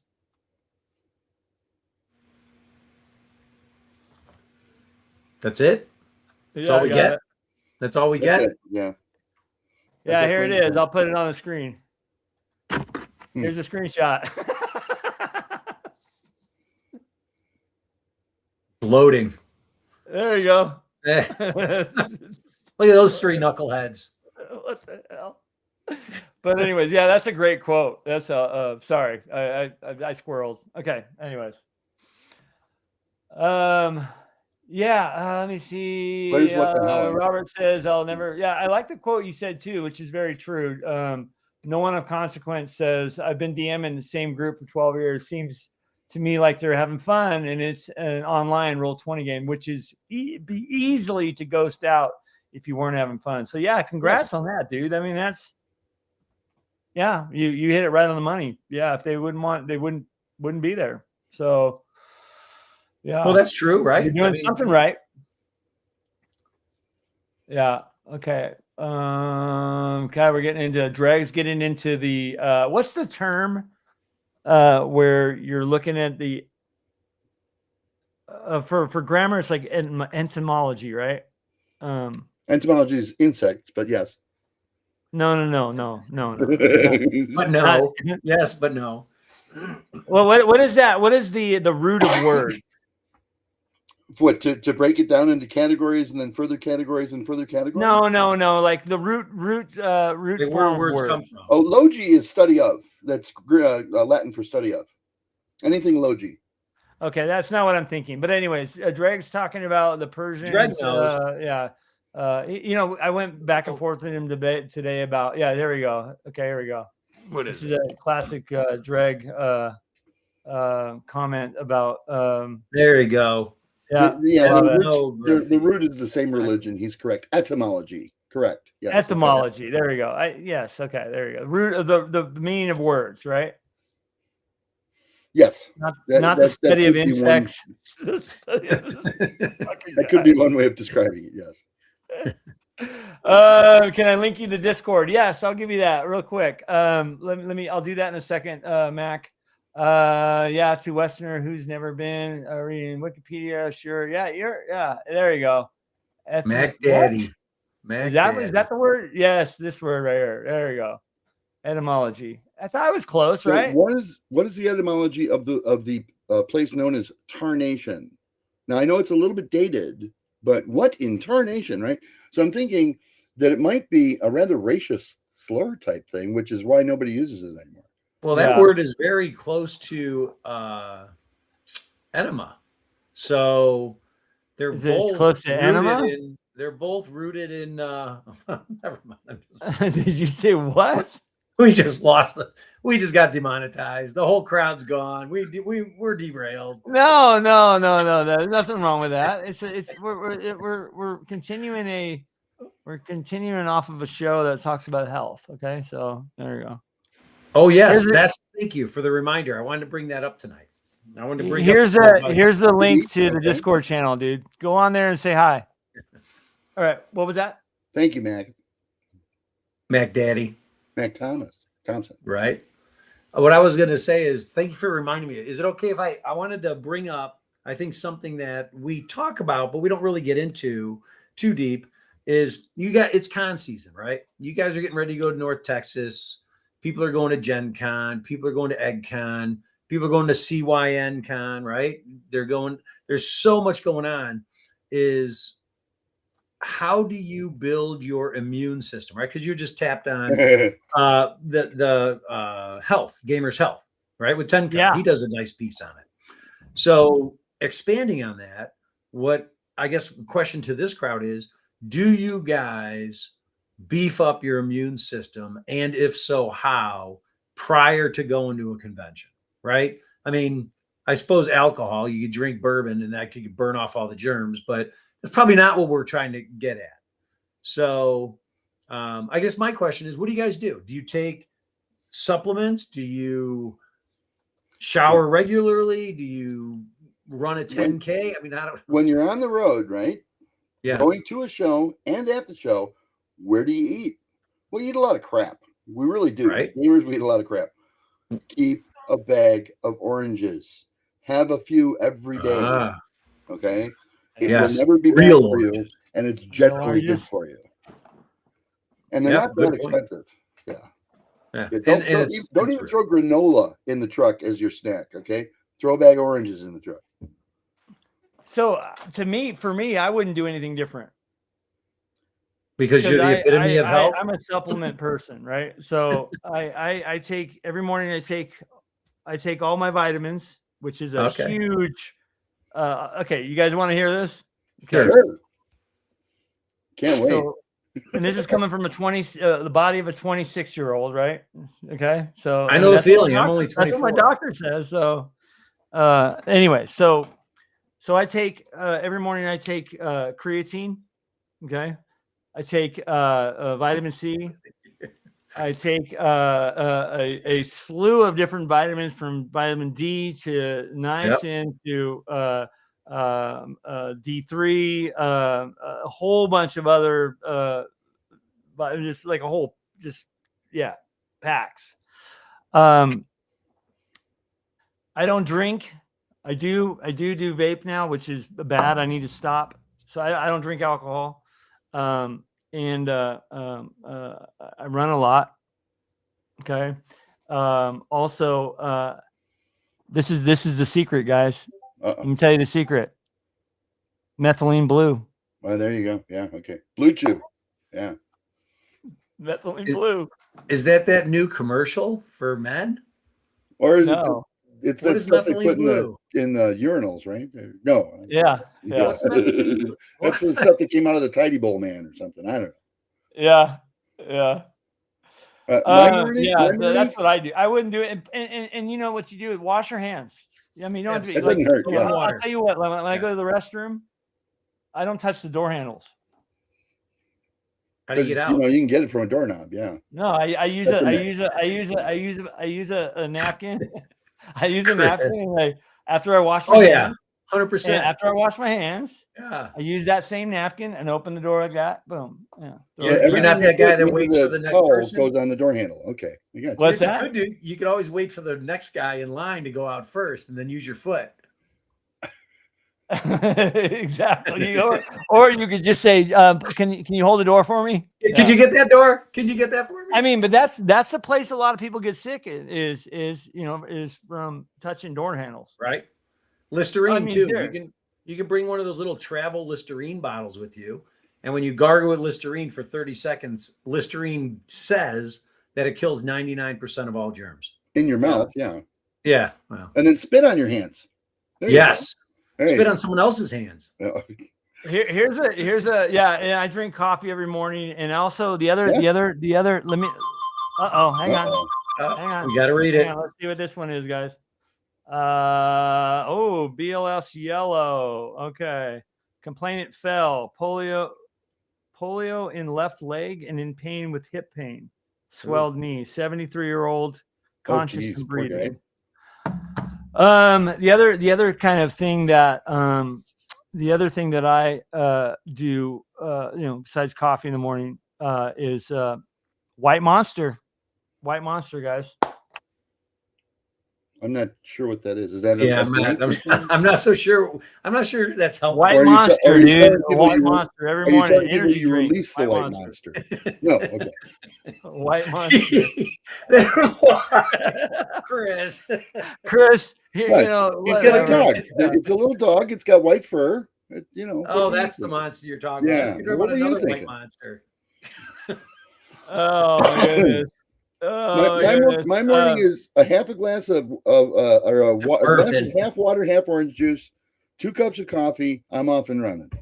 Yeah. An hour in, I have another cup of coffee. Yeah. Half an hour after that, I have another cup of coffee, and the pot is now gone because I have double cups. Okay. I There you take go. lunch about 1 o'clock, usually just a sandwich, just one, lettuce and onion always, and whatever else is hanging around the house for lunch meat.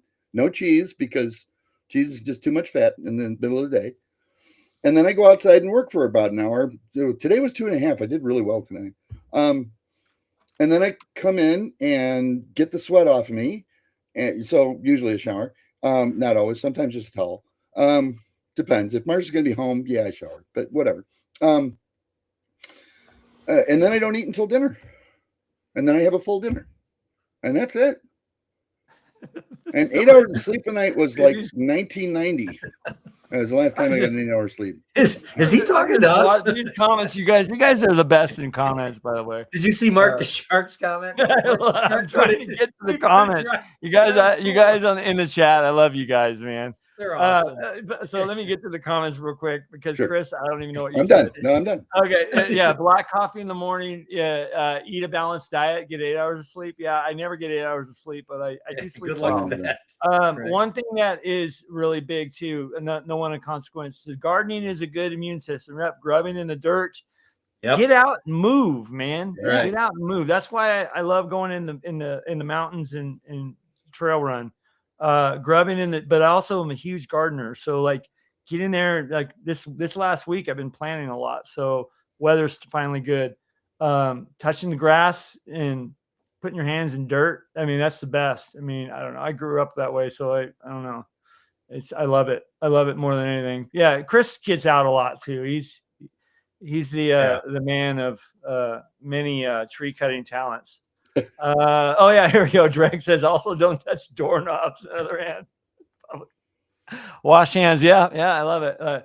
Door handles and gas station pump handles. Yeah, you're right. You guys sanitize your hands. I don't put any of that sanitizer on my hands. It's No. me out. Do you want to be Soap and water. I actually use watered down Listerine to treat my dogs. What the fuck? poor dog?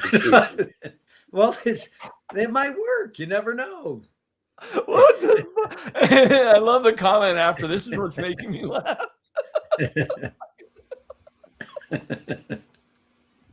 Gross. Did you pull up Mark the Shark's comment? You guys gonna make it or not? You want to build your immune system, drive a school bus for 9 months out of the year.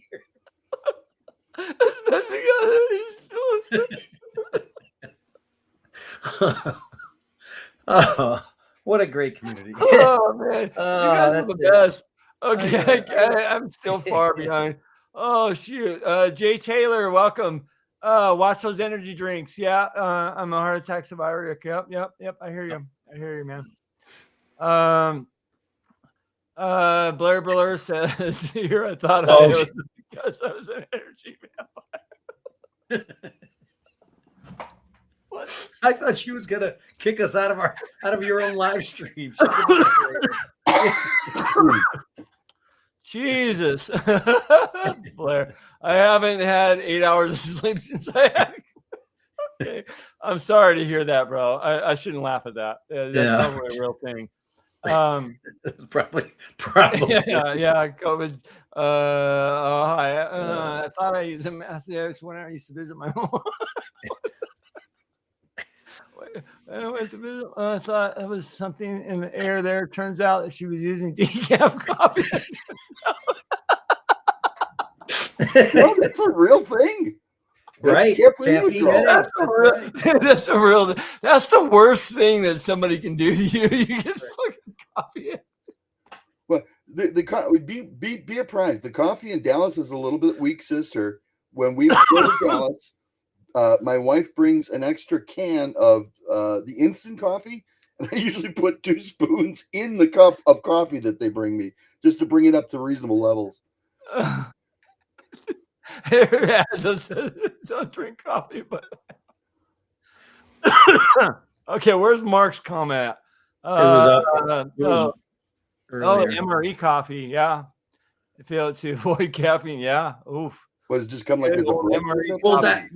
Diet Pepsi and Diet Coke too. A lot of people drink a lot of those. They're loaded with caffeine. Well, not the diet though. Go full sugar. Come on. Oh, okay. Where's Mark the Shark's comment at, dude? It was when we first started acting silly. What did he say? To beef up this one? That's the best. Yeah, that one gets my vote. He's not lying. He's not lying. Yeah, cart around a busload full of little biology factories, you know. Yeah. It's like a petri dish. That's what it is. You're driving a petri dish around. Oh my god. When Brenda was in her teens, I actually told her not to bring flu home because you're gonna hurt your father. And she did. Every time there was flu in the school, she bring home flu. And not the kind you can deal with that you just sleep it off, right? No, the kind where you hork your guts up, yeah. Right. So, so the moral of the story is build up your immune system. That's the moral of the story. Build up your immune system. Yeah. Well, and yeah, the easiest way to do that is like he said, get your hands in the dirt. That's one way. I haven't had a tetanus shot since 1977. You know how often I cut myself on an old rusty car? All I have to do is look at it and I'm bleeding. I'm telling you. That's, Blair says, wait a minute. You said, Blair, you said, my name is Blair. I thought you had a different, I thought we were calling you something different. Yeah, Blair, if you love your coffee and you're going to Dallas, get the Nescafe espresso, instant espresso. I love espresso. A teaspoonful of that in your coffee every morning, you'll be fine. Yeah. Really excited for North Texas, but sounds like I better bring my own caffeine. Yeah. They have decent coffee there, right? I thought it was kind of weak, sister, myself. Yeah, I mean, and then you got the little coffee bar right there. I think that's like Starbucks or something like that. I'm not sure. We never put coffee out in this house, so sometimes I'm drinking coffee that's 14 hours old. I don't care. I love it. Oh, 14 hours. I thought you were going to say 14 Oh, yeah. days. The spoon stands up. It's perfect. I mean, All right. Now, does Starbucks still do like the double shot and stuff? Like if you order one, like you order a coffee, can you get like, I don't know, caffeine injected into it? I don't know. And then get the AeroPress. What is that? AeroPress filter and electric kettle? Huh. Oh my God. I thought I was protecting my V anonymity. I thought I was an addiction. This was an addiction meeting. This Blair, this is a intervention for you. We're glad you joined. Yes, and you have to admit about all of the mistakes you made while under the influence. Jokes on you, the Squealers Anonymous. Squealers Anonymous. Fucking Mac, dude, you're on one tonight. That's awesome, dude. That's right. This is what the title was. Her Lady Lord Blair, to be accurate. Her Ladyship Lord Blair. Yeah, she's a lady Lord? I think you said your V anonymity. I think you mean your maiden voyage at North Texas, right? Yeah. I don't know what V anonymity is. The fact that she's a Texas virgin. Oh, Texas virgin. Okay, that makes sense. Yeah.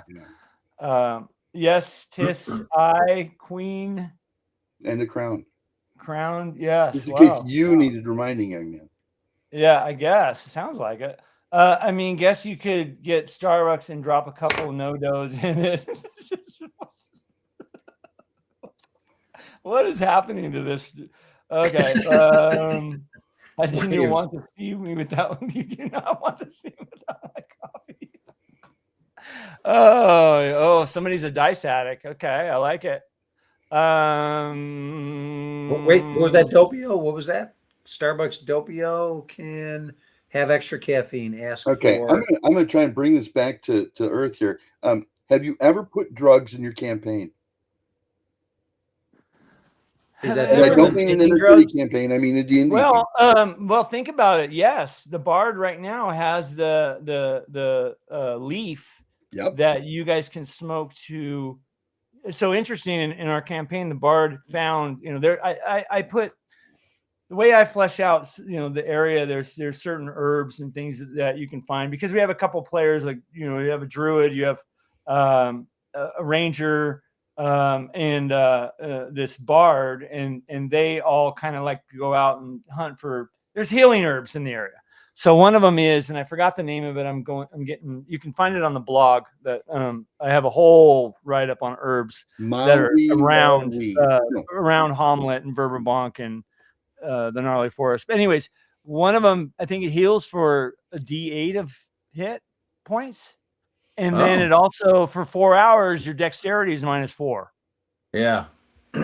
So that's a drug, right? Well, in my campaign, Bigfoot stole my marijuana. That's unforgivable.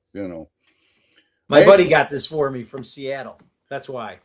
So somewhere in the depths of the external hard drive here is an adventure where the party gets Black Lotus, and they start taking it and start gaining experience from having Black Lotus ingested. Black Lotus is in is there a module with Black Lotus in it? There is, Well, isn't there? Mine, but I didn't publish it, so I don't think that's the one you're thinking of. The funny part is they're starting to get all this experience, and they get a few bumps to their stats and start taking on an entire orc encampment, and they wipe out all the orcs, including the orc superheroes and whatnot, and champions. And then the Black Lotus wears off. They all kind of are just exhausted at the end of the day. They go and they don't even sleep with a watch, and they wake up in the morning and they're in the middle of a town that's been decimated. Huh. Wonder why, right? And they're and the magic uses out of fireball spells. Yeah. And they're all like, "Oh crap! Did we do something bad?" And it was meant to be a head shrinker, obviously. And are there going to be repercussions? And that follows them, by the way, for months, worried about, will anybody discover that we wiped out this small town because we were, tripping? Huh. Yeah, I don't think I've ever introduced like drug usage into any of my games. Exactly, Mark. Right. Too slow is the good stuff.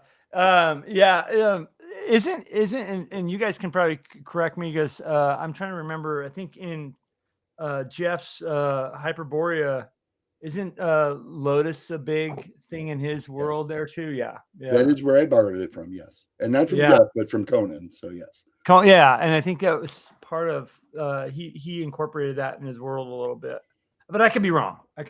By the way, Jeff's going to be on the show in the week after I come back from once North Texas is done, I got a whole regiment of people coming on our normal guest nights. I know I've been I feel like I don't know. Well, anyways, but we got some people working on getting on here with us, and also people that are confirmed too. So Jeff's one of them. I look forward to really talking to him about just the roots of Hyperborea.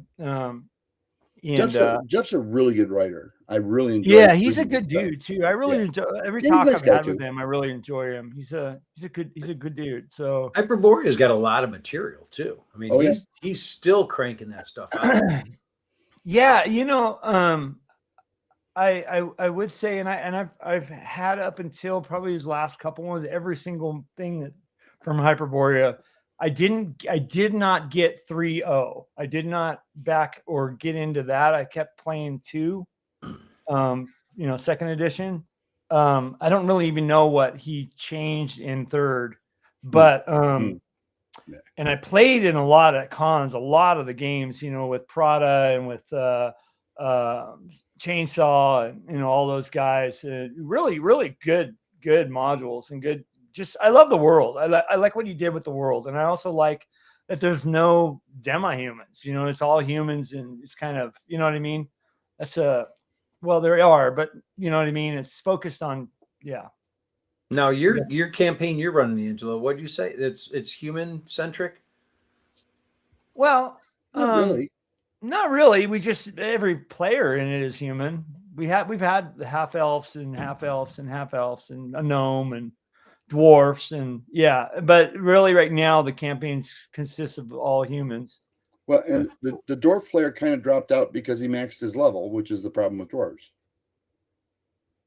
Because it's only like level 8 or something. You know, like one that. of my he did something that he killed himself too, and I don't know if he wanted to do that, but the fact that he decided to do something on his own, and it really was, you know, there's a lot of, you know, if I create a dungeon, right, I know what's in that room, I know what's going to be there, and it's written to where I know that the players have a chance to get. There's always a way, you know what I mean? Sure, it can be hard, but he decided to open up this sarcophagus by himself with nobody around, and there was a freaking vampire in there.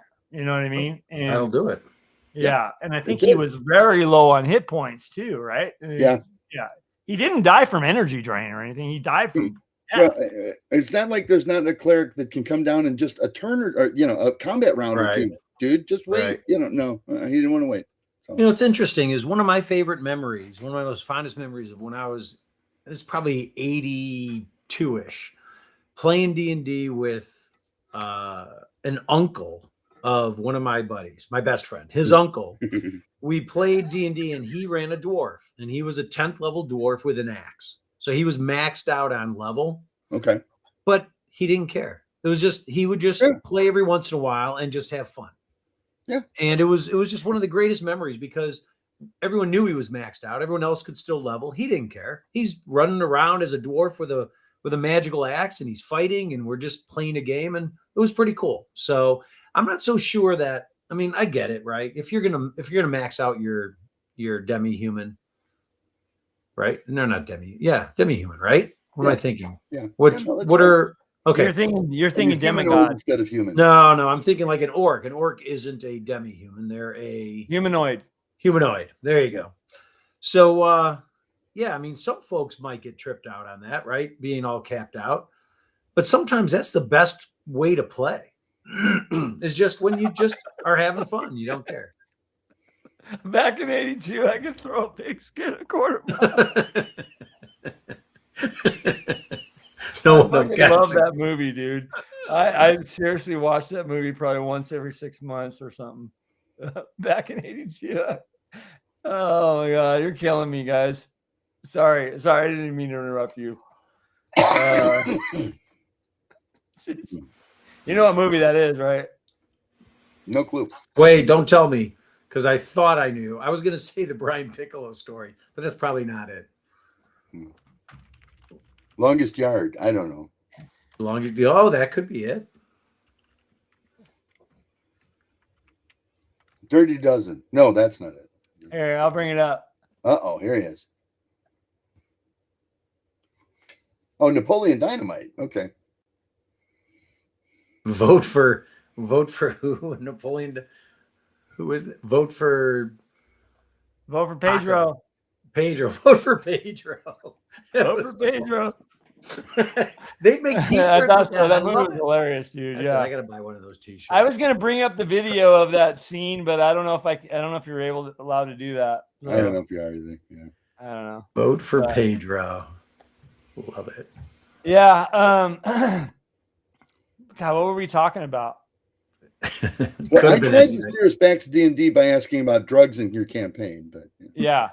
And have we any derailed of you guys in the chat introduced anything like that in your campaign? I don't want to say the word. You can buy a Vote for Pedro shirt for $11.95. You can. Yeah. Oh, boy. It's Uncle Rico, dude. We should make a vote for Angelo. Vote for Angelo. Sure. Yeah. Why choose the lesser evil? Yeah. Vote for Pedro. God, that was a great movie. I think I've seen it, but I might have fallen asleep halfway through. Yeah, it's hard to watch. It's so hard funny. to watch. What do you mean? It's crazy comedy. I mean, it's like, well, I'm comparing it to what was Revenge of the Nerds. I don't know. Oh no. What's that one where they're on the back of an old fire truck and they're just waving? It was like called Blue something or another. Blue. Oh, I don't know. I'm losing my mind tonight. Thanks, guys. I appreciate it. It was fun. It was a great. You took the Black Lotus, didn't you? Okay.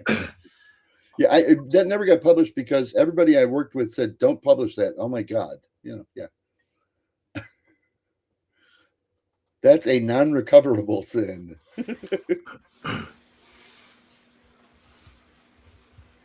82 was a great year to graduate from high school. Was it after 4 years, or did it take a little longer? Now, let's be honest. No one of consequence. He started in 64, graduated in 82. Graduated in 82. Back then, you weren't guaranteed to graduate, right? Not like today. Today, they're like, "Yep, you're graduating no matter what happens." There you go. That's right.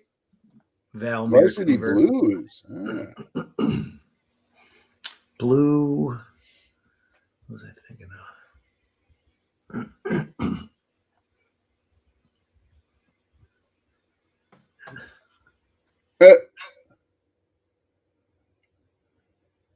That's Uncle Rico right there.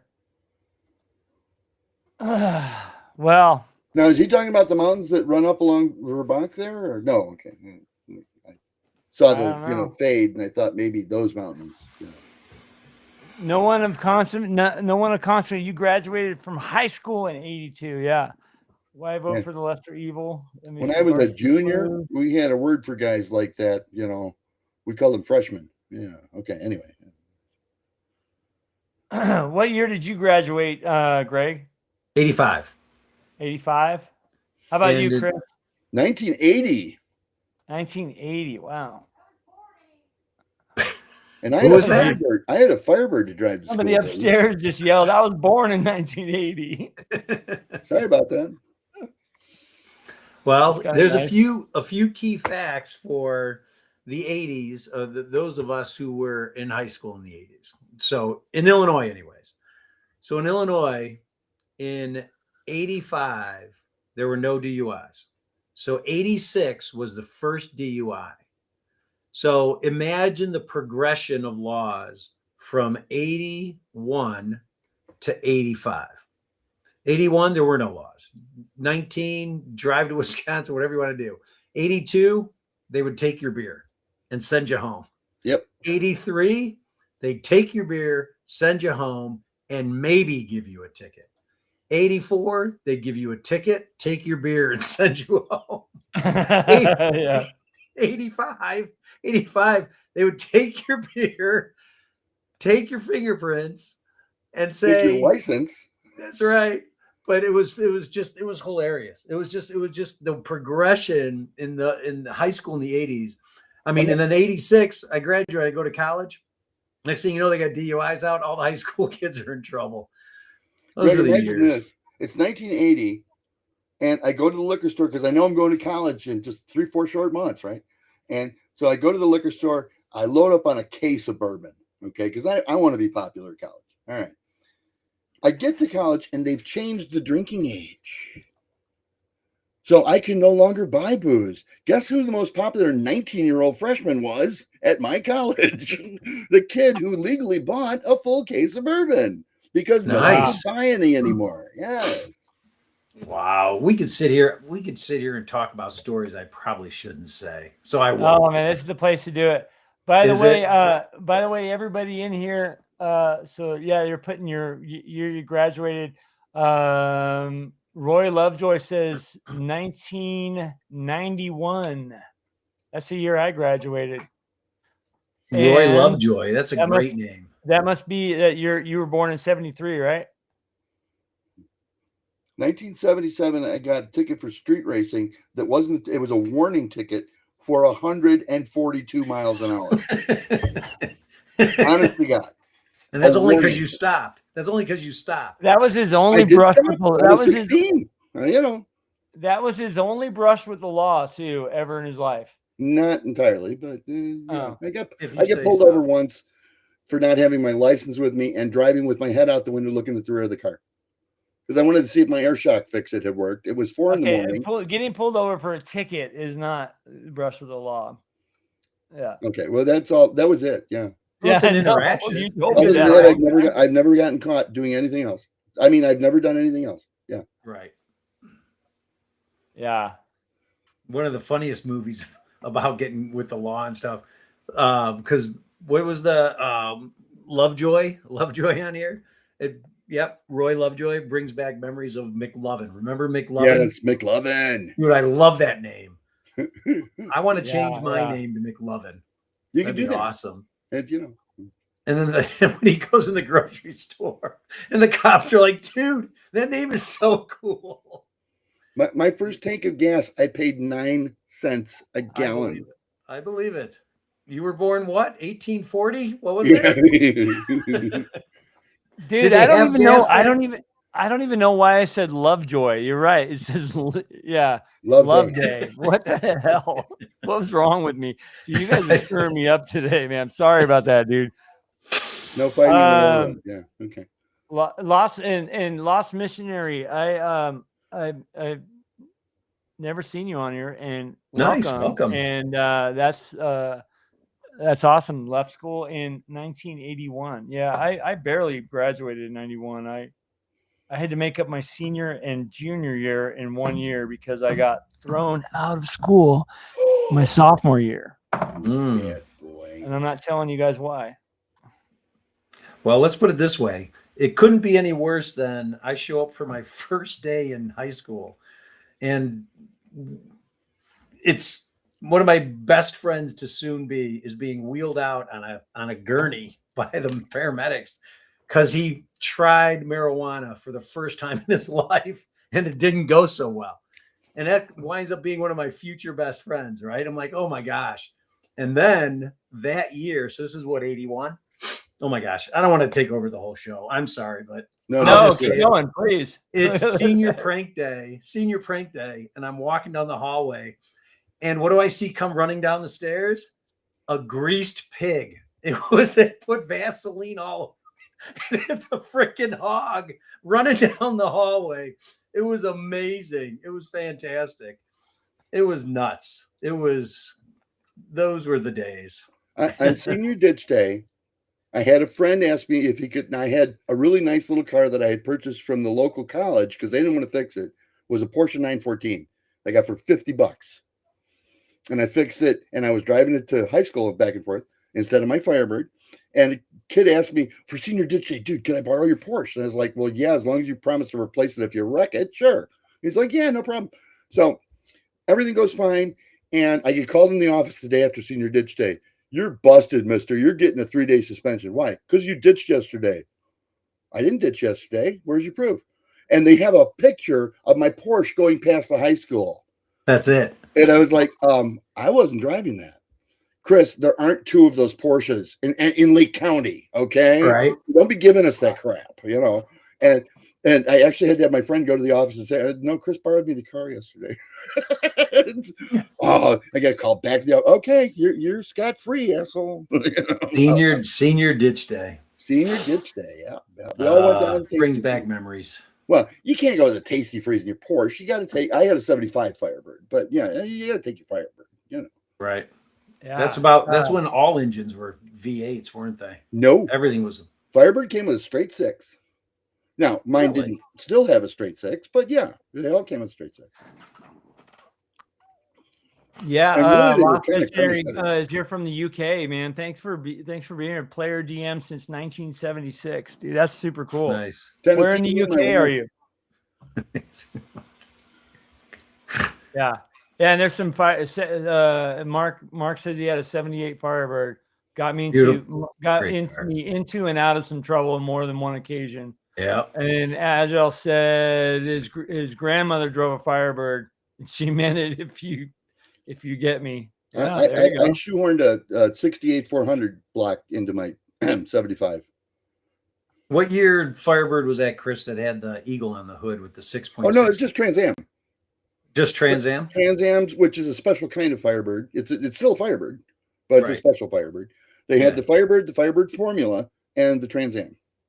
And the Trans Am had the shaker on the shaker on the hood with the 6. And a little spoiler in the back. That's a Trans Am. Yeah. Yeah, those are. Yeah, those he said he got a 350 V8. Four of those.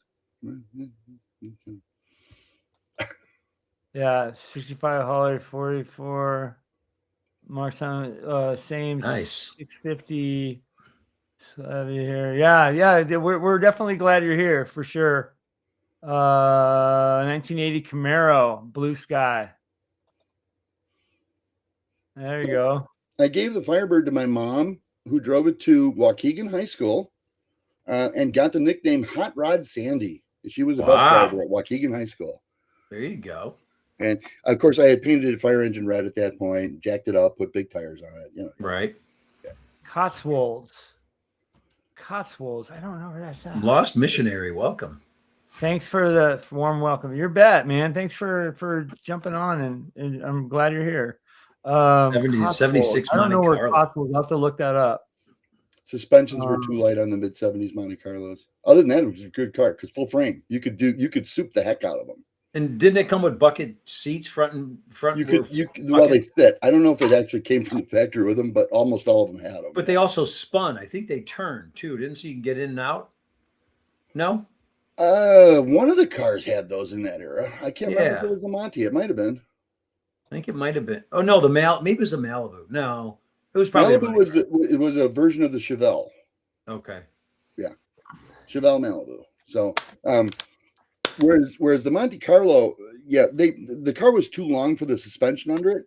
So if you see any of them still running around that haven't been fully hot rodded, they drag ass. I mean, you see them dragging ass all the time because they whop out the rear springs real bad. But yeah. Okay. No more car talk. You'll get me going on too much stuff. Are we talking about D&D tonight? Is that what we're talking about? D&D tonight. D&D tonight. No, okay. Yeah.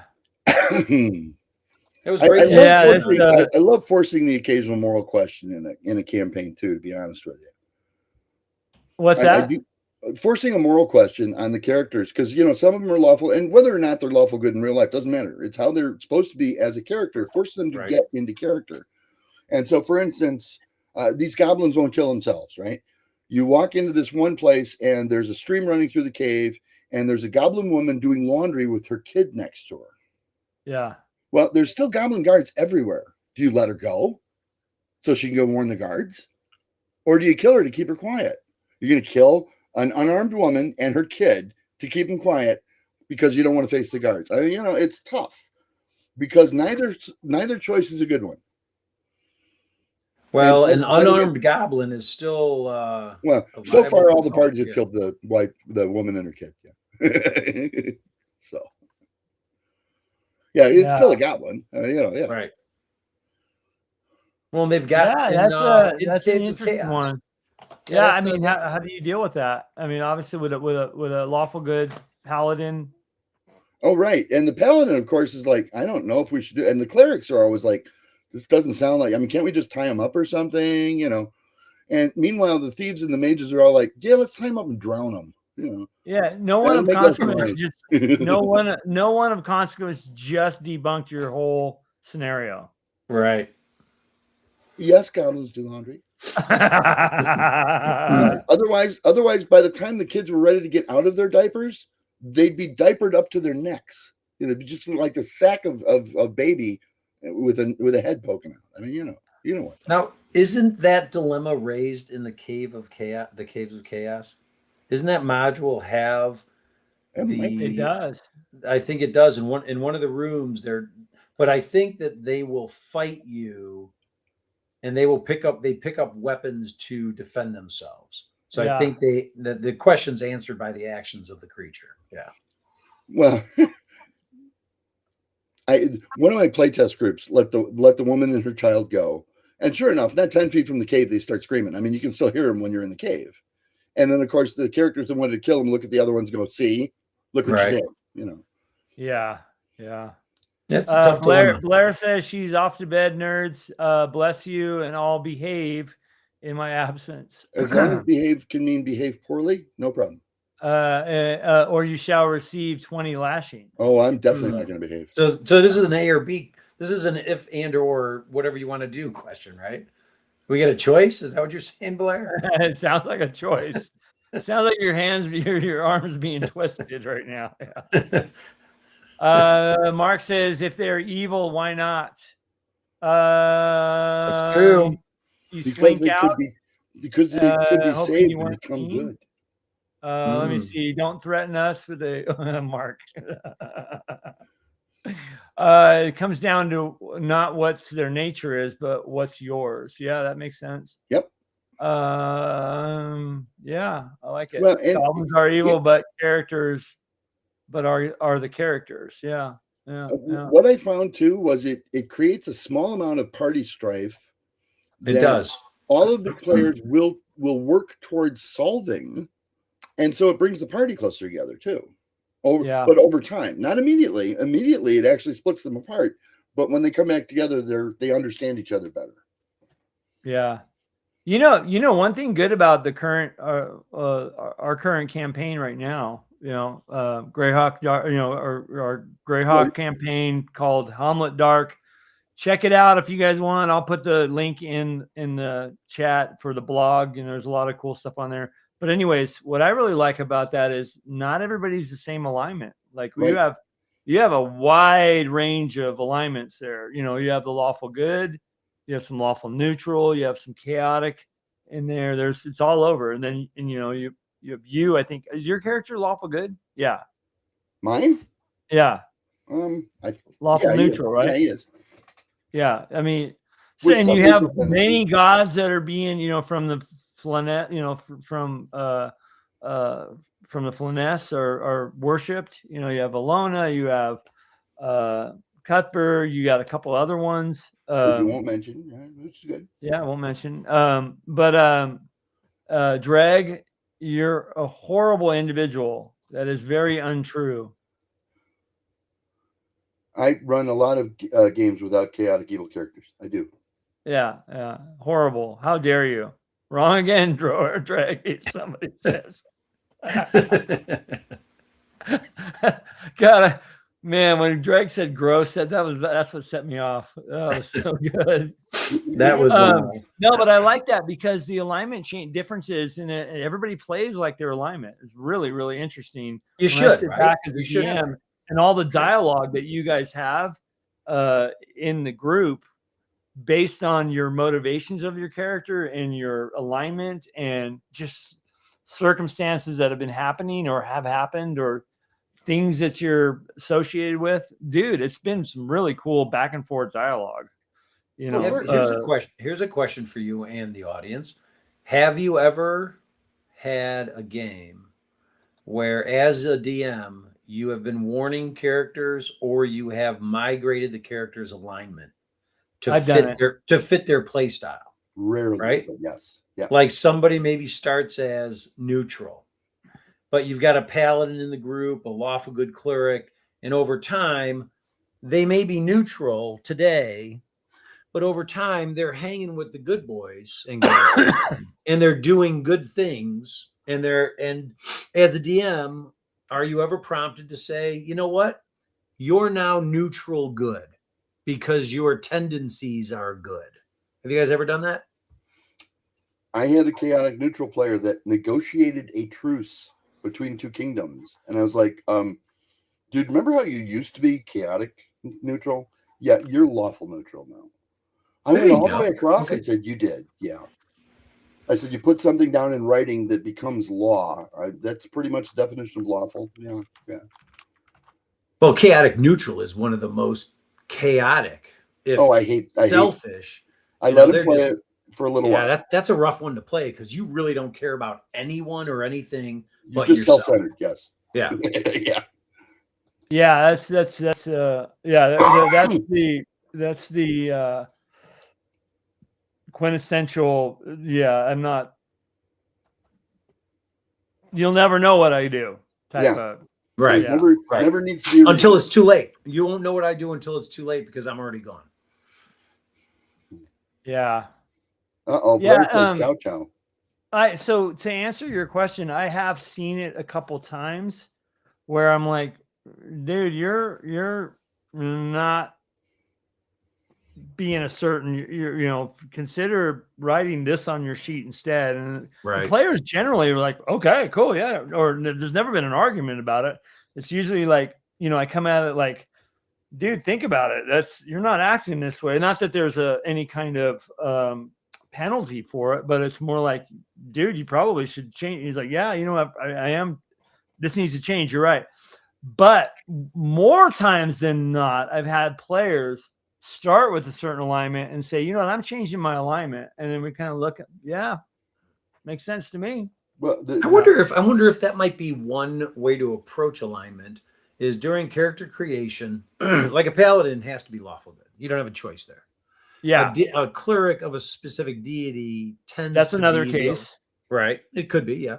But for other players, I wonder if assigning alignment after they play for a couple months to find out how they play would make sense.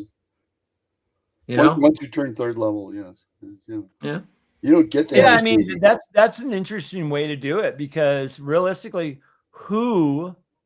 what character class really is, has a guideline. Yeah. Well, Rangers. I mean, Rangers, Druids, Paladins, Cavaliers.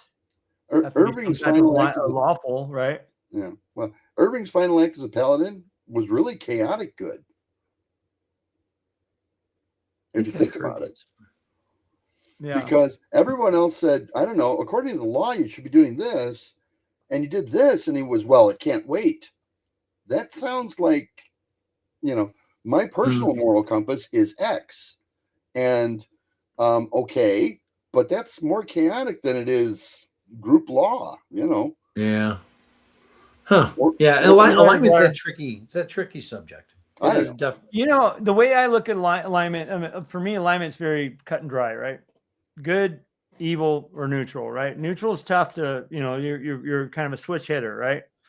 Good, evil, or neutral, right? Okay, but then when you get to the law side, I've always looked at law as being you're group minded, right? Chaotic, you're more individual minded, right? That's how I kind of differentiate the two. Well, to me, if you're lawful, you're following either the kingdom's law or holy law, one of the two. Yeah, I mean that's the same thing, though. I mean, you're by the book is the point. But individually, you're. But the individual does things by the book. That's lawful. Yeah. The individual is always innovative or takes initiative all the time in decision making. That's more chaotic. Now, I don't find chaotic necessarily bad, but it's more chaotic than it is lawful. There was a line stated, I can't remember where I saw it or heard it, but it was, there are plenty of law. It was probably in one of those audiobooks. Yes, I think it was. Greyhawk audiobooks. I think I'm gonna have to find it again. I have no problem listening to those things over and over. But the line was this: there are plenty of laws that keep evil men in power. True. So if I'm lawful good, and the kingdom's laws are X, but they're I guess they're fair. They're not evil laws. They're fair to the populace. Everyone's taxed at the same rate. This, that, and the other. This is the law of the land. But if you are lawful good, and that law is written by someone who is not an honest person, they're corrupted, do you have to follow? The law you would follow if you're a fighter but not a paladin is just chivalry. Right. Which is pretty universal law throughout the fighter classes. I don't know if you can be a lawful good thief. That would be a tough one. Okay. And I'm trying to think, lawful good mage? there's got to be I would think there'd be like an ethical code of conduct among mages that you would have to adhere to, such as I don't swipe the other guy's spells when he comes up with them or something, you know. Yeah, but why wouldn't that? You know, what would take it away from one mage being that way, though? You know what I mean? That's why I don't think they have alignment requirement. You wouldn't do something, for instance, though, that would undermine the why not morality, the morale. I'm sorry, not moral. The morale of a town, because that threatens their unity as a town. See, that would that's very lawful thinking. Yeah, right. You know, there's enough information in the DMG for 1E on alignment. You could do a whole show on alignment. That might be a decent show. But yeah, but back to what. Yeah, I think that's great. Back to what I'm saying about like individual versus kind of group minded. That's what I mean. Right. I mean, you brought in the laws of the land. I mean, that's lawful good. I mean, somebody that's you could have a lawful neutral society or a lawful evil society or a lawful really depends, but and strict laws. You know what I mean? Like somebody that. But I don't think of the alignment of a person. I mean, it falls into that category about, well, I obey the laws. Okay. But I also see, like, do you see a chaotic good person doing things for the good of the group? Sure. But under their own set of morals. In other words, see, Mac Thompson mentions it in the notes. I think he answered the question for me. I might have been a little off. He says you would follow your code, your guild or order's laws. So you may be a lawful good person in a town where you're like, these rules are keeping these people in power. My laws are goodness, fairness. Yeah, I don't think that has to do anything with alignment. What he's saying. I think that's that's just your code. That's a code. Yeah, but that code. I think Mac's point is if you're sitting around the campfire with a bunch of guys who share your profession and you're all lawful, the answer to any question about, so what would you do in this combat scenario, is always going to be the same amongst every single guy there, because there's an unwritten code of warriors or something.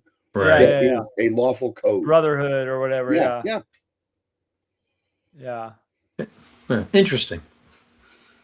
Yeah, we should dive into this on an episode. Well, and you tend not to lie. That's the other big one. Is you tend not. That's true. That's true. Now, lying can be very beneficial. Yeah. Okay. I mean, sometimes we lie to save the feelings of our friends, But, like, you have a really good show, Angela. No, I'm kidding. But you wouldn't lie so readily as a lawful as you would as a chaotic, because you have your own moral code that you follow if you're a chaotic.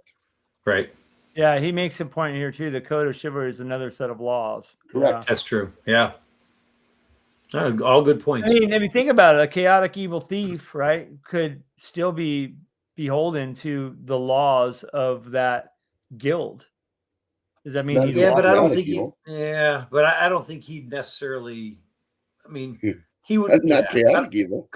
Yeah, I don't see him. Like, man, wait till you hear how I put one over on the guild today. That's right. I don't know. Came out 200 gold richer too. Those idiots, Yeah. Yeah. I kind of disagree on that a little bit, but yeah, I don't know. It'll take a while to formulate your arguments and present them with your next video. I get it. It's cool. Yeah, we should do that. Yeah, you're right though. The DMG's got some. I mean, got some meaty stuff. It gives great examples of every single alignment in there. It gives good definition around it as well. Yes. Yeah. It does. It really does. What alignment are you if you had to as a place person? It on you, Greg. As a person? Yeah. Neutral good. Wow. How about you, Chris? I was trying to think of what you would call it. No, lawful neutral. Neutral and lawful. I like it, yeah. I'm probably chaotic. Yes, you are. Yeah, yes, you are. I'm glad you got the first part right. Thanks, Chris. Yeah, Thanks, chaotic. great. Chaotic juvenile. There you go. Next contestant. Yeah. Chaotic. Yeah. He's just Valdemar chaotic. Cleaver says something very interesting about paladins. I like it. The Scarlet Brotherhood in the gold box is labeled as lawful neutral. Oh my god, you're killing me.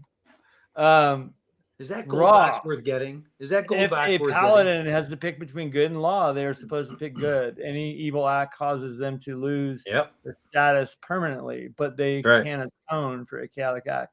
That's yeah, true. Yeah, they can. You're right. Yeah, they're supposed to uphold the Goodness good. first. Yep. Yeah. So if the laws of the land are, all women and children must be killed, of course they're going to go against that, right? And that's a dramatic one, but yes, you're right. Yeah, but you know what I mean. I know. An extreme example. Yeah. Yes. Yeah. Yeah, I'm lawful good. As an extremist. You are? To the extreme. So Chris is straight chaotic. I'm a deplorable lawful good. You're lawful good. I'm neutral good, and Chris is chaotic. Chaotic juvenile. Yeah. Chaotic anything. You know what? I'm he curious. He just goes to BX and he's just chaotic. You know what? I'm curious for everyone in the chat. List what you believe your personality alignment is. I'm curious to see. I would love to see that. And Right, by the way, yeah. we already got an answer from no one of consequence. He's lawful beer. Thanks, there Greg. you go. Lawful beer. Lawful beer. All right, you guys, put your closest alignment to yourself in the chat. And I bet you Dreg's going to say chaotic evil. Hey, McLovin's neutral good as well. I knew I liked that guy. Drag, I have my folio, one of my copies of my folio packed away. Oh, here's another one. I would say I'm bringing it to North Texas. I want Alan to sign it because he was editor.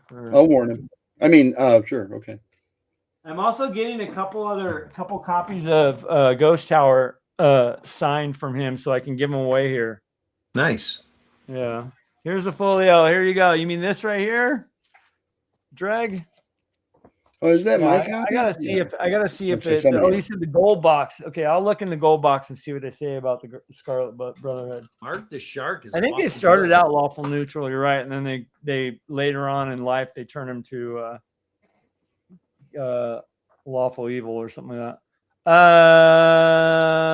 No one of so consequence. Max Lawful Thompson good. says chaotic neutral good to lawful. Is that what he's saying there? Yeah. I think so. Yeah. Well, hello there. Good to see you. And you are true neutral. I like that. Good to see you on here. Ooh, cool. Dreg is true neutral with good tendencies. Oh my God. You are so full of it, Dreg. I know you're chaotic evil. Let me see. Seriously, I'd probably be closest to lawful good. And that's from no one of consequence. I like that. Lawful beer is lawful good, right? But no laws, but some laws are ass. Yeah. And Mark says lawful good in real life. I like that. Since I'm flying to North Texas, I'm bringing very little with me. Okay, cool. Lawful good in real life. Yep. Agile. Yep. I agree. Does your friend realize that you refer to them as very little? Yeah. Most people possibly have a little of all alignments within them, though gravitating to the lawful in the main. Okay. Yep. I am 1, 2. Now seeing why I'm bringing some. Okay. Tennessee, you got to bring something. Bring one book with you, Tennessee. Get something signed. Oh, yeah. True neutral with good tendencies is a spell I researched. Okay, I like it. Yeah, that's very good. Woo! Love it. Yeah, lawful good. That's the way. That's most people on here lawful good. So, Chris, that means that you are an arch enemy of a lot of us. Okay. All of us. People keep telling me. People tell me I'm weird all the time.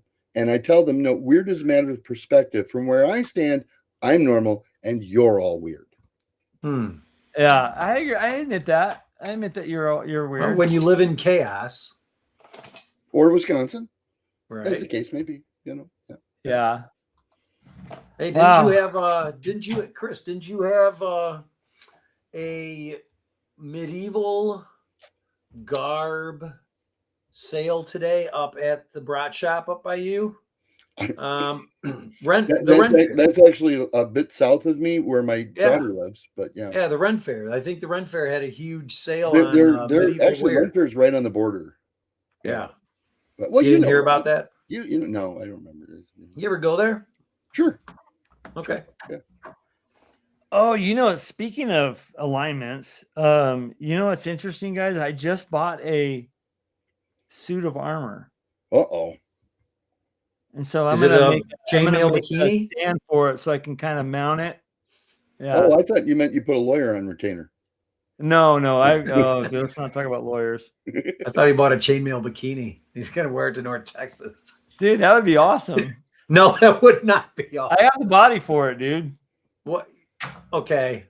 Chris, I think we're on the wrong show. Dirtiest look I ever got. We're packing up after Gen Con back in the 90s, right? And Brenda's a baby. And I mean, we used to take her to the con because we do the con anyway. And we put her in a one of those, playpen things, right, for the con. And I'm trying to get her to stop crying. And Chainmail Girl, wearing nothing but her chainmail bikini, comes up and goes, "Can I hold the baby?" And scoops her out of my arms. And Marcia's sitting there. And honest to God, I could have lit a cigarette with the glance I got. Holy crap. It's like, honey, she's taking my child and my husband. No, she's not. She's going out with Phil. It's okay. But anyway, yeah. What suit of armor did you get, Angela? Chainmail bikini. I can show you pictures, but it's. Is it plate mail, chainmail? It's mail. Let me see. Roman leather. Are you going to put it on an armor stand and put it in your room? I think I am. Yeah, I put it right in back of me. That's cool. Is the one with the helm that has the zipper in it? Yeah. No. I saw that one on the Minecraft boards. Yeah. Okay. So here. I don't know if you guys can see this. We can see it. Ooh. Is that upside down? Yeah, it's upside down. Well, it's taken from the top down. If it was, it looks like it weighs a lot. Are you going to be able to actually carry all that load? I mean, you're going to be. I know. I'm going to check encumbrance afterwards. Yeah. Oh, look at that! Even the pointy shoes, dude. There's a. And are you going to wear anything under it? Or just no, I'm not going to wear it. I'm going to put it on a stand, and I got conned into buying it. People. There you go. Yeah. Never been a hot rod in my life that I didn't just drive. Ever. Oh, you're saying that because I'm buying it, I need to wear it? Yes. You should do a show in it. You should run an event in it. The temple. The temple. Everybody's got to be cavaliers or knights, right? No, you can come as the orc champion. Have a green orc mask on under the helm. There you go. Greg, I don't know, to be honest with you, but I'll send you the pictures so you can check it out and tell me. It looked totally gothic. Look at Agile Monk had a full set I had a full armor, but it was many years ago. I bought bracers. Yeah, I don't know. Maybe you guys know what this is. I don't know. I like I said, I got conned into buying it. So yes, it does have pointy shoes, Drink. It does. Here, let's look at the pointy shoes. Are those shoes? Yeah, it does have pointy shoes. Those are roach killers. You chase the roach into a corner and then you kick them. And That's why you got those pointy toes. It's got the gauntlets and everything. It's pretty. Be a little careful kicking your horse wearing that, though. Oh, it's got a cute. Look at it. It's got a cute how little. slow the game would be if he was wearing plate armor. It'd take forever for him to roll dice. Yeah. So I'm gonna blazon it with Cuthbert's seal on the front. There you go. Yeah. Well, you guys, this has been a lot of fun. What do you think? I was laughing my tail off. Just remember, vote for Pedro. Vote for Pedro.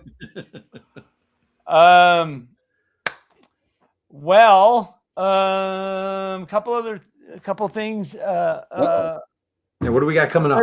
I put a couple polls, I think, polls or posts in the YouTube's posting area. So check them out. and there's a couple, I think, members only posts on there. Also, so check it out. If you guys get a chance, please go on there and look at that and vote in there. I made some changes to some of the perk levels. Check that out too, because there's going to be some changes here on some things. So I'm not going to get into all of them, but I think you guys can all see them when you go in there. But yeah, this next week, I don't know if we'll have a live stream on Monday because I'll be traveling. But if I get to, I was thinking of like doing something weird on Monday. So I'll let you guys know. Maybe we'll all jump on. But Thursday I'll be streaming from North Texas, and That'll be cool. And then also on Saturday we'll do another hangout from North Texas. So and then also remember, if you're at North Texas, a bunch of us are doing like a, just as part of a, anyway, just meet us there at 10 o'clock. And if you're here in the channel and you know about it, just be there, and it'd be free booze. So free beer, free beer from me and Tankar. We're gonna buy some buckets, and because those of you guys who like to drink beer. I don't drink. I don't think Tankar knows that, but I don't drink either. But I'll have a near beer or something. So actually, I'm bringing my own near stuff, so that'll be fun. But that's what I did last year too. I snuck in near bourbon. What is that? Sacrilege, among other things. Is that bourbon on the rocks? Huh? Is that bourbon on the rocks? Yeah. Okay. It's near because it's watered down. Rocks. Yeah, it's watered down. But anyways, yeah. So so look forward to that. I actually did schedule them already, so they're in their same times and all that. So we'll do that. And I think we're doing some other kind of joint stuff over there, since some of us are. Dude, you're gonna have a blast. You're gonna have a blast. So it just sounds like looking forward to. Yeah, if you see me out there, please come up and we'll hang out. So. What else was I gonna say? I can't remember. Anyways, how about from you guys? What's happening? Well, I'm gonna miss Texas, and now I'm really jonesing for it. But you guys, yeah, we'll see. We'll be together at North at Eggcon. Two others, but there's folks I won't see Ian for the rest of the week, for the rest of the year. I mean, yeah.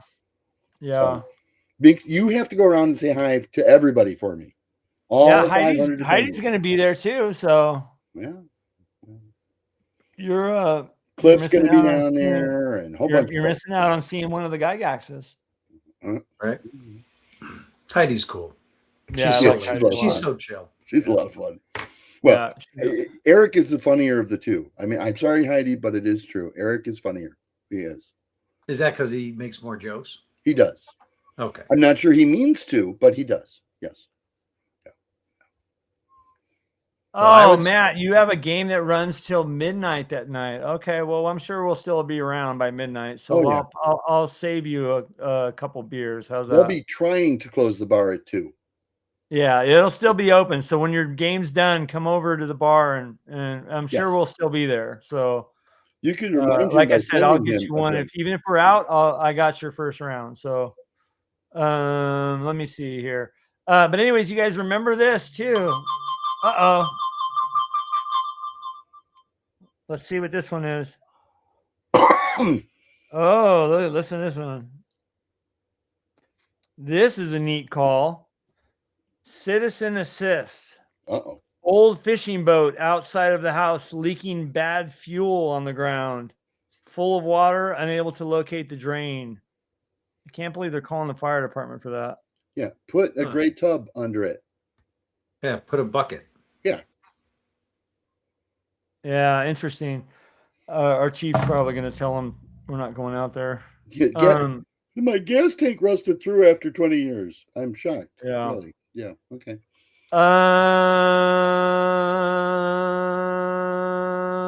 Anyways, yeah, you guys. So don't forget about Agile Monks Kickstarter. This is it. Scan it. Go to it. Let's support Back him. it. Let's back it. Everybody back it. Let me see Back where it. we're at right now. Yep. Agile, I'm gonna look right now and see where we're at. We're at 22.8. Let me see, 22,187. You're almost there. 10 grand away. A little under 10 grand. Plenty of time, right? Hazmat, yes. It's a hazmat call. And what's coming out of there is basically varnish at this point. It's not actually gasoline. Yeah. I don't. It really is. Know. It's varnish. That's what it We're gonna call you degenerates chaotic to Chris. after the microbes have had their way with it. Chaotic Chris. Yeah, interesting. I don't know. All right, you guys. Anyways, any parting words from my fabulous co-pilots tonight? I am this evening putting into the Castle Wolf Moon campaign a submission by Angelo Chiriaco. Okay. Yeah? Yeah. Who's that? Oh, you're That would putting be in yours, yes. Wow. Yeah. And you will be surprised at where it wound up. What? Pleasantly surprised, but surprised nonetheless. I took your story and I added a few more twists to it, such as the epistate, who is highly skilled, that works directly under Yatros, stole the blade and went back to Algrand and tried doing some things with it and selling it to somebody and making a name for himself so that he could become an Archon. And it kind of backfires. Yeah, it kind of backfires. But he's definitely one of your chaotic neutral types. Yeah. I love it.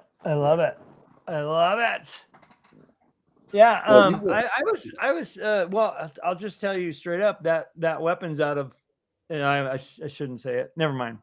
Okay. We'll talk about it another time. Okay. Don't tell me that you borrowed it from someone. No, that's fully my. Okay. No, then we're good. but then what it's something that you actually seen before. Well, and the epistate could not make weapon in a campaign that I did. The epistate could not make the weapon do what the original Yatros wanted it to do either, but he developed a spell that can sort of do what the weapon's supposed to. An incredibly evil spell that, if you get his notebook, if you can find it and translate it from Cryptosian, you can learn this horribly evil spell that will allow you to age people and take some of their youth from them. I love it.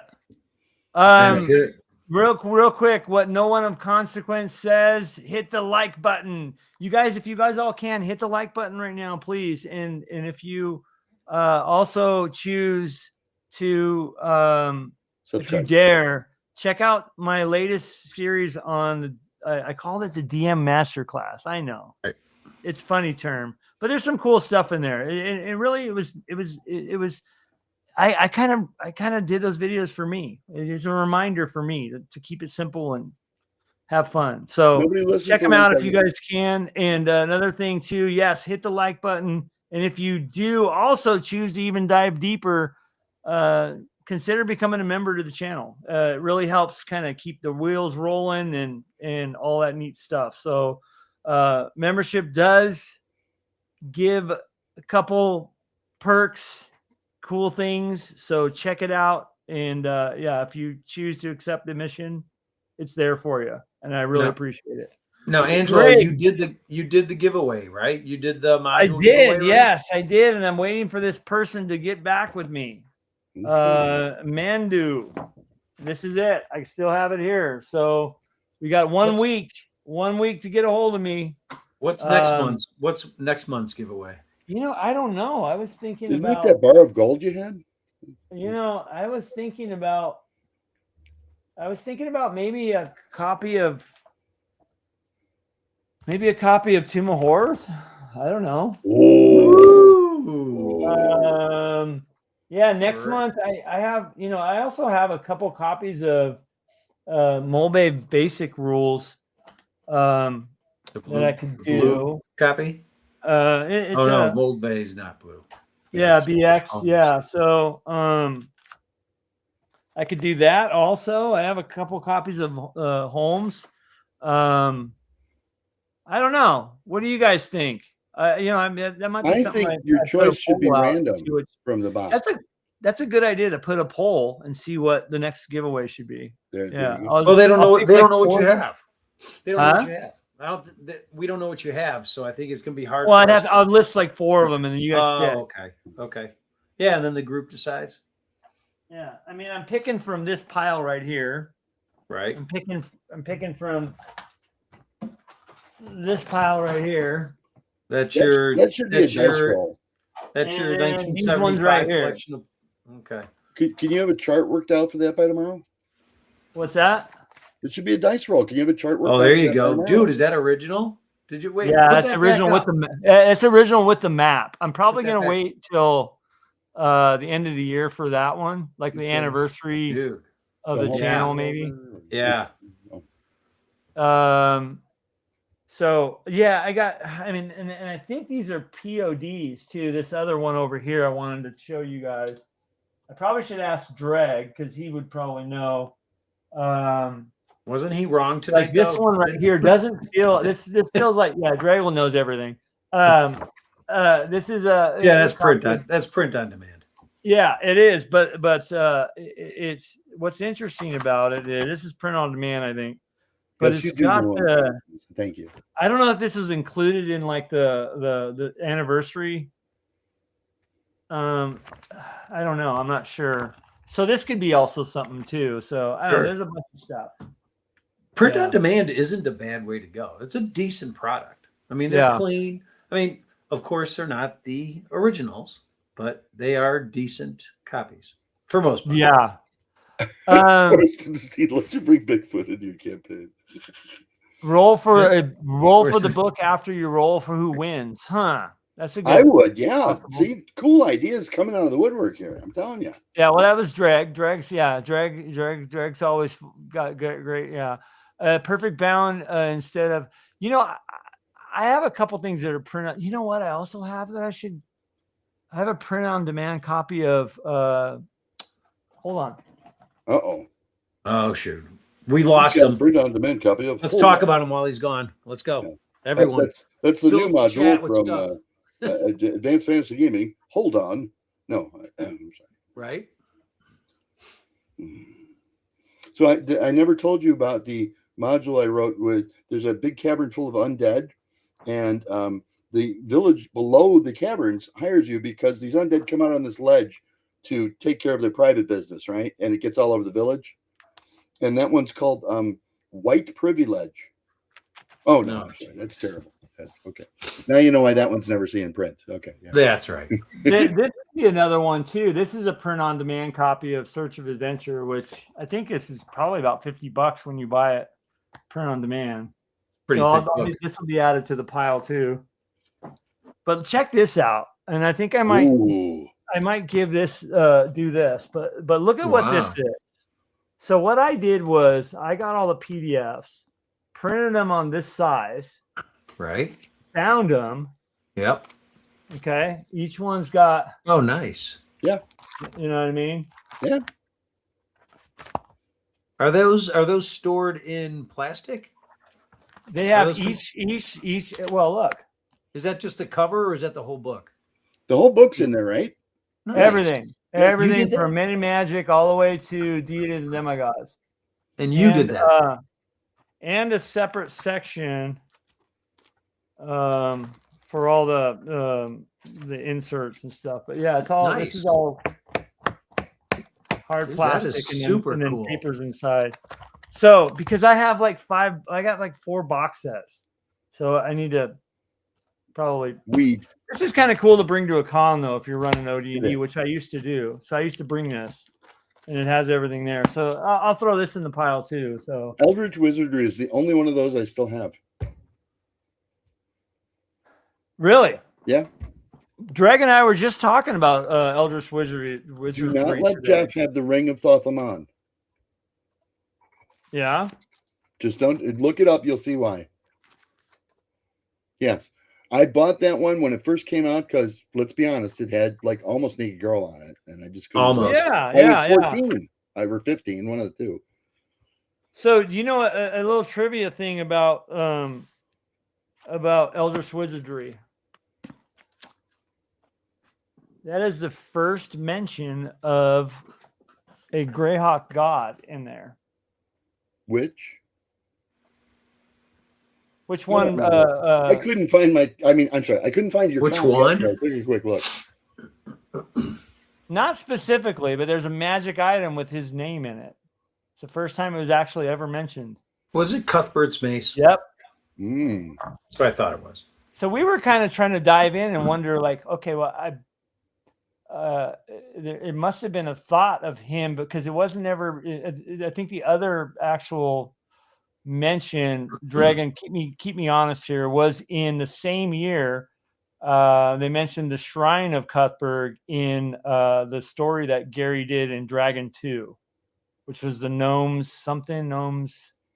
I have to remember what it was.